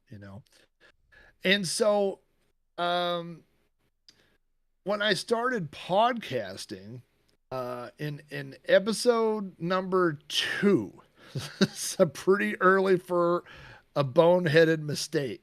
Uh, Yeah. that was the Dungeons and Dragons episode, and there was a part in that episode where so Jeff and I had a mutual friend, and that guy's older brother was kind of their neighborhood dungeon master. And at some point, he, I don't, I'm trying to think, I want to say it respectfully, but he basically started going to church and then was like, based off that influence of church, he did not want to play Dungeons and Dragons anymore. Right. Sure. And so he basically said we could have all his stuff. Like we went over there one day and he goes, you could have it all. And he had a stack of second edition, some first edition, but mostly second edition D&D manuals, and we divvied it up. So I got my monster manual, my player, I've got like a player's and a DM manual with the like first edition with those cover. All that stuff came from that day, right? So on that podcast, I'm telling the story, and I wasn't as sensitive about how that happened, right? Sure. Yeah, I understand. Yeah, because I mean, you're just like, it's just kind of telling a story off the cuff or whatever. Well, what happened was not the DM guy, but his brother, that was our mutual friend. He found my podcast and he posted it. He said on Facebook, he said, "Oh, I just found this and I've listened to it." And it was just like in a movie where the camera zoomed in on my face. It was like, and I was like, yeah. And I was like, oh no. And I went, and this is the only time I've done it. I went and edited that podcast. I re-recorded, I either cut it out or I rephrased what I had said, Sure. And it was just if he'd heard that, it wouldn't have been the end of the world. It wouldn't have been a thing, but, it just was this thing, like when I recorded that, that's the last person in the world that I thought would ever find my podcast or ever listen to it, And it's just a reminder that anybody can, if it's on the internet, it's out there, Yeah. And my dad told me one time, and I think it was probably in reference to the blog or something, but he said, whenever you write something, when you publish it, think about who's the person in the world who you least want to read this. And then how are you going to feel when they eventually find it and they read it? Yeah. You know what I mean? Yeah. And so it's just kind of a loose rule that I've used, for podcasting. So, I have several, like I have ideas for podcasts, man, I had this one idea for a long time, and it was like all the girls that I've dated. You know what I mean? And it would just be like these little. And here's the great thing about that episode. I'm the bad guy in every story. Like I'm the idiot that they were all really nice people, and I just did really terrible things, right? But I just thought like is that my story to tell? You know what I mean? Is that I've just kind of left it alone. I understand. Yes, absolutely. It's the same thing about that Boss BBS thing. Like I could have told the exact same story and I could have changed the name of the BBS and not said the guy's name, and it would not have been a problem. Right. But, because I put his name in there, and then when he Googled his name or the Boss BBS, he found it, and you know what I mean? So, and it wasn't, he wasn't upset about it, but it's just that same thing. Like, man, you put someone's name in, and I, the first edition of Commodore, which I've since changed, I put, there was a whole chapter about those guys that came over and they did me wrong, copying games and all that. Well, they've all found that story. One of those guys left a negative review of my book on Amazon. he said, this chapter is lies. And he said that, and, so, you know what I mean? The thing is, like, you put it out there, you're going to have to answer to it. So I learned that lesson early on, and it wasn't in a too harmful of a way.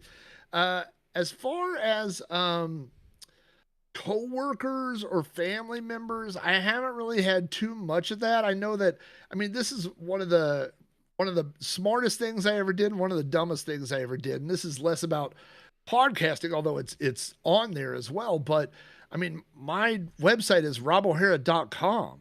So like, I'm not hard to find, you know what I mean? Like if a coworker goes, oh, what do you know, like I had a guy tell me like not too long ago, he was like, so you sleep in a van? I was like, Yeah. well, don't believe everything on YouTube, you know. I mean, there's a little bit of smoke and mirrors going on there, but you know, like people will find it if it's out there. So yeah, like I said, I haven't had too many co-workers find that stuff, but I will tell you one thing. I had a co-worker that uh wasn't mad at me, but he was part of our team and he left. He went to go work somewhere else and he was just disgruntled with everything. So it wasn't me, it was everybody. He was mad at everybody. He was mad at the office. He was mad at everything, you know. And he made a comment one day and he was like, "Well, you're paying, you know, Rob, and all he does is blog on the clock all day." And I was like, I was like taken back. I was like, "What is he talking about?" You know. Well, here's the thing. By the way, Steel Rat's calling me right now. My phone is lit up. There's Jeff.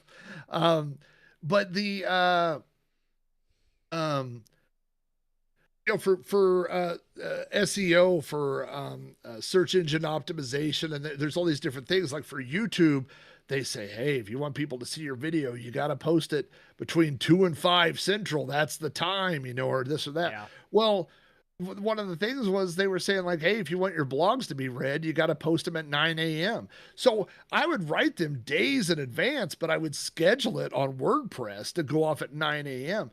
Well, the impression was that I was writing them in the morning and posting them at 9 a.m., which was not the case.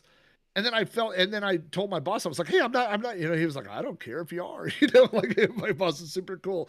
But, you know, so that's the only thing that I'm careful about it is That's dirty yeah, pool too. When trying to get somebody in trouble it was a like little that, bit, you you know, know. yeah. But you know, I mean, listen, if that's the worst that's happened to you, I think you're coming off pretty I've been good. I pretty mean, lucky. Yeah. I wish we had followed your advice because early on when we started doing video with the Amigos, Bo introduced these segments where we would drink a different booze every week, which Mm. that was not a good idea, especially since I'm a breath alcohol technician and he's a teacher. But occasionally we would come across something that we had to change the show or not do because we were afraid maybe for example Boat would get in trouble. Like we were Hmm. going to review bar games. That's the one that comes to mind.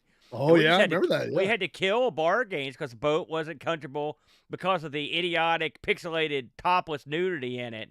You know, but I can Yeah. understand that because people Well, will being a teacher and stuff, you know. yeah. Oh, yeah. Yeah. Listen, we've got about 10 minutes left, and I got a couple quick questions. We're going to do another part to this because I didn't get to your modern stuff. We thought we might have to do that, but I want to ask you just to because I I mean, hope this is gosh, a weekly show. yeah, you don't, Flack. It's God. We could talk about it forever, but if you had to look back over the entirety of the run of this show, Mhm. what would you say was the easiest one of these shows to crank out that you just knocked it right out? And then what is the hardest one you had to do that you maybe even almost didn't get made, or maybe you were furious at the end of it because it took so long? Like easiest and hardest eps for you to stick out there. Hmm. You know, I think the easiest ones, some of the easiest ones were the best ones. I think like when I did the Creek episode, which is one of the like people, It's one of my um, favorites for sure. I was listening to somebody sent me a link to oh gosh, I'm gonna draw that. What is it? It's not the Retro Computing Hour, but it's yeah, RCR. Yeah, those guys. Yeah, And there was a clip, and and in the middle of their podcast, they had mentioned my podcast, and then one of the hosts said, I never thought that a podcaster that I never met would get me interested in talking about the creek behind his house." yeah, You know? yeah. um, so the easy ones are the ones that come from memory. You know what I mean? The ones that where I just know those stories and the episode just comes together. I think those are the easiest ones. I'm trying to think what a hard one would be. The hard ones are probably the ones that have lots of research, you know, like I did one about archiving, and one thing that's hard for me is I don't like I'm not a Sith Lord. I don't like dealing in absolutes, right? So Yeah. um I'm always quick to go, hey, this is the way I do it. You know what I mean? And I'm always afraid that someone else is gonna leave out or that I'm gonna leave out something, or I'm gonna leave out or say something wrong. So the factual ones I think are harder to do that way. I think that's Sure. probably the hardest. Yeah. I want to just as we're closing it up here, I want to make a. There's a couple of these that I don't know if they got a lot of attention. All And right. Listen, I've got a and lot more to say. I don't yeah, know why you're closing things up so early. John Bodekar Schaller makes a run in. What's going on, Boat? Hey guys, I'm just driving on my way back from our sold out performance. Very good. You're live right now, Boat, on the disaster with me and Flack. Oh my gosh. So Oh my say gosh. hi, say hi, everybody. I To am. run in for Boat. There are a couple of these that really. I looked at the name of. I thought this is gonna be garbage. I mean, These it's are happened- rapid fire answers. Yeah. Is that what you're telling me here? And the one that really got me, and I mean this one got me. It got me. Was the Big Fun glossary. I had never heard of this in my whole life. And I thought the Big Fun glossary, I thought you were going to read over a kid's book or some kind of crap. I was like, yeah, he normally he gets it done. Let's give this a shot. And the whole concept of this house and the blah and all this, it blew my mind. And I looked into it quite a bit after I listened to the show. So that's one that I highly recommend people check out, because it was so much fun to that. And you actually visited the place where the house was at, as I recall, in the show, right? I did, yeah. They give the GPS coordinates in the book. For those, if you haven't heard that episode, the 30-second version is there was this house that a bunch of people in is it Virginia or wherever it was, but North Carolina or Virginia. North Carolina, yeah. Yeah. And they all bought this house, and it was like a commune. Like all the teenagers and young adults all moved in together, and then everybody kept inviting more people and more people. And one of the guys who lived there was a writer, and so he just started documenting. So every time there was a in joke or an in word, so he started making this house got renamed Big Fun. They're like, let's go live at Big Fun. And so he made the Big Fun glossary. And then he got really early on into computers, like the World Wide Web, very early. And so he basically made the glossary into an HTML thing. And so it's all online. It's all there. But the thing, it's not a book. There's no narrative, but you just start clicking around and all the entries lead to other it's like reading a dictionary, but if you read enough words in this glossary, you'll get the story. I've emailed that guy multiple times about the book. He turned that glossary he literally saved the HTML and made a book out of it. So like all the words are underlined in the book, like links and stuff. And and I've emailed him a few times, and I think he still blogs and stuff. But it's like a filthy choose your own adventure. It's what it reminds me of as I click through this ancient thing. And you know what? I've had people listen to that episode and say like, "Man, I spent hours on that website." And that's I went through all of it. All of it. That was an episode out of desperation. You know what I mean? Just well, it worked. Hey, Bo, since you're on here, what's your favorite episode of You Don't Know Flack, man? Oh, it's definitely the Creek is number one. There it is. There it is. That one's come up a bunch of times tonight. It's the Creek. And number two is the Ninja episode. You know, the really Ninja episode. All the ones where you talk about your childhood are my favorite. Breakdancing, Halloween, like those. That's right. The 3 phases. Everybody knows it. I'll be in there. Yeah. It was a Boatfest Jeopardy question that I got. I was playing Boatfest Jeopardy. I got my own question. You should be happy that your childhood is so popular, Flack. You did it, so some of us that didn't get a chance to do it, you were out there getting it done, man. Hey, you're like, I tell you what you're like, Flack. You're like the audio version of the 80s Norman Rockwell. You have the idealized 80s childhood. Yeah.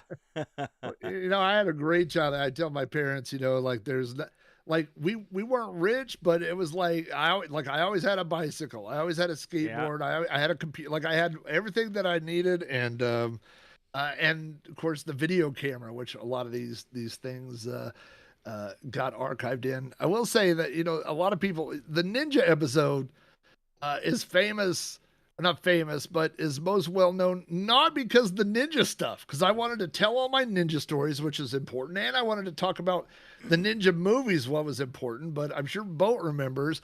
The thing was that I was in a hotel room and I just got an iPad and I just got an adapter where I could hook. I think I could hook the microphone. I don't remember if I'd hooked the microphone up to the iPad or if I was using that separate. Like I had a little, oh gosh, what was it, like a M2, like a recorder thing, you know, that I was going to record on. But I was so self-conscious about recording in the hotel room and being loud that I went to that park, and so I start. That was great. And, you know, it was so hot. It was hot and muggy. So I'm cracking the windows up and down. Then you could hear like the bugs and the birds. And then those people like pulled it, like these people were having an affair. And they pulled up. There was like two cars, and a guy got out of one car and got in the other car, and the car's rocking. And I'm like, what? I'm trying to record a podcast. I'm pretty sure that's the episode where you're like, this is normally where I put loading time in, but screw that. Like, I was like, oh man, this is getting real now. I love that. It's so many good parts of that. Like propped on the steering wheel, like it was. That's dedication to a gimmick right there, in my opinion. Well, Flack, listen, I've so enjoyed. I mean, I've got a big thing of questions. I didn't get half of them, but I've enjoyed speaking with you now for the last couple hours. Man, 2 hours flew by, Flack. I really appreciate you popping at the last minute. Just at my request to just chat for a little while. It's always a pleasure to speak with you. I'll tell you, here's a quick story to close the show. When me and Boat were early into our Amigos run, Boat said that Jack Flack was stopping by the studio in Boat's basement. And I was so excited to meet this cat because I love the show so much. And it was so dandy. To me, really, it was a real treat to meet you back in those days, and to flash forward, 9 or so years later, and consider you a good friend of mine. I mean, if I don't do anything else in my podcasting career, I think that right there is good enough for me, because I've always been a big fan of all your work. And the next time we speak, and hopefully somewhere down the road we'll get together again, I want to talk about your more obscure stuff and your van stuff and your kooky tale stuff. Before we close shop, you want to give out a few plugs here to the listeners and viewers that may not be familiar with what you got cooking right now?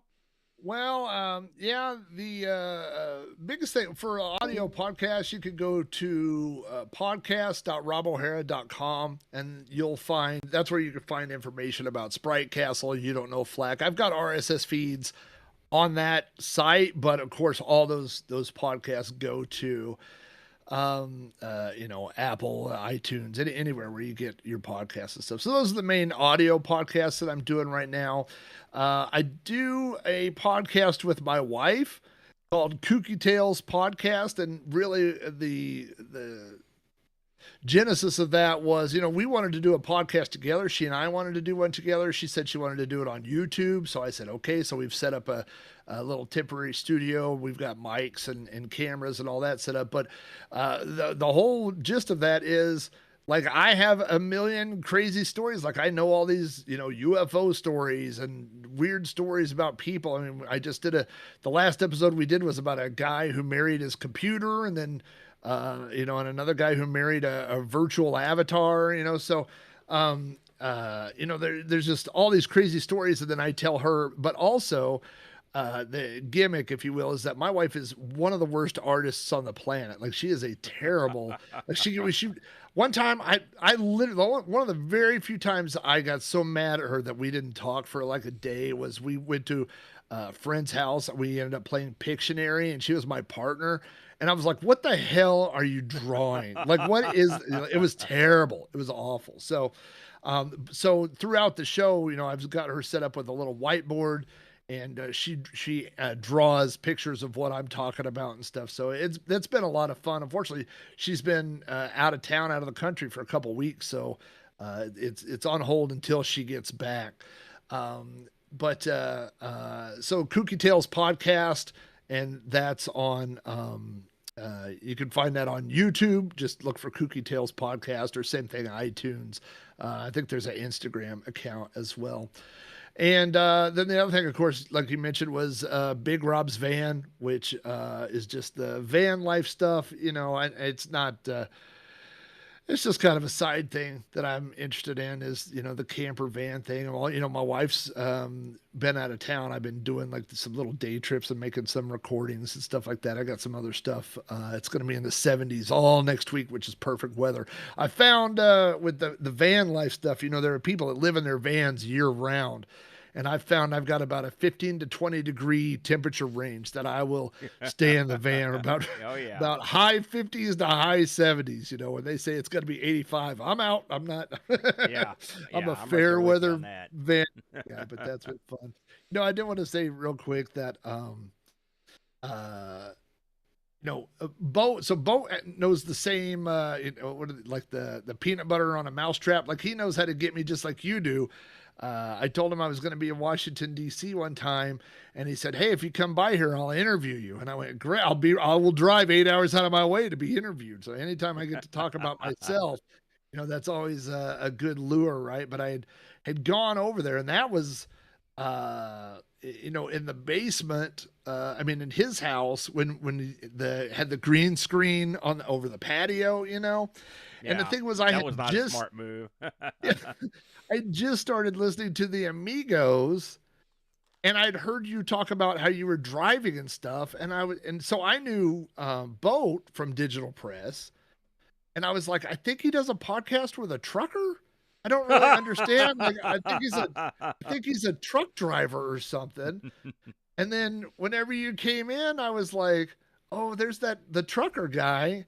And then I remember it was when you guys were like getting B-roll or something, and he was like, "Hey, you want to play Flashback?" And I was like, this is the worst game. I'm terrible at this game. Like, that was the one game that we played and stuff like that. And so I always kind of felt bad. I wished that I'd stayed longer and talked to you a little bit more.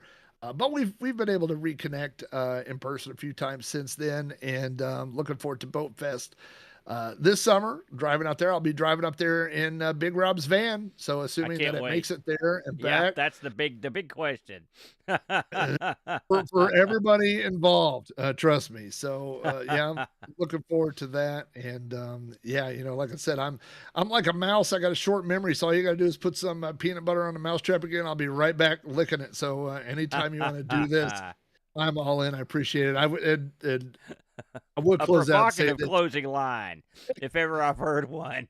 Put a little peanut butter on it and Flack will lick it, by God. I'll be there. When I remember when, you know, I know Boat has said on a couple of episodes, he's like, hey, the people that got him into podcasting, there's like 3 people, and he mentioned that I was one of them, and I was so flattered by that, you know.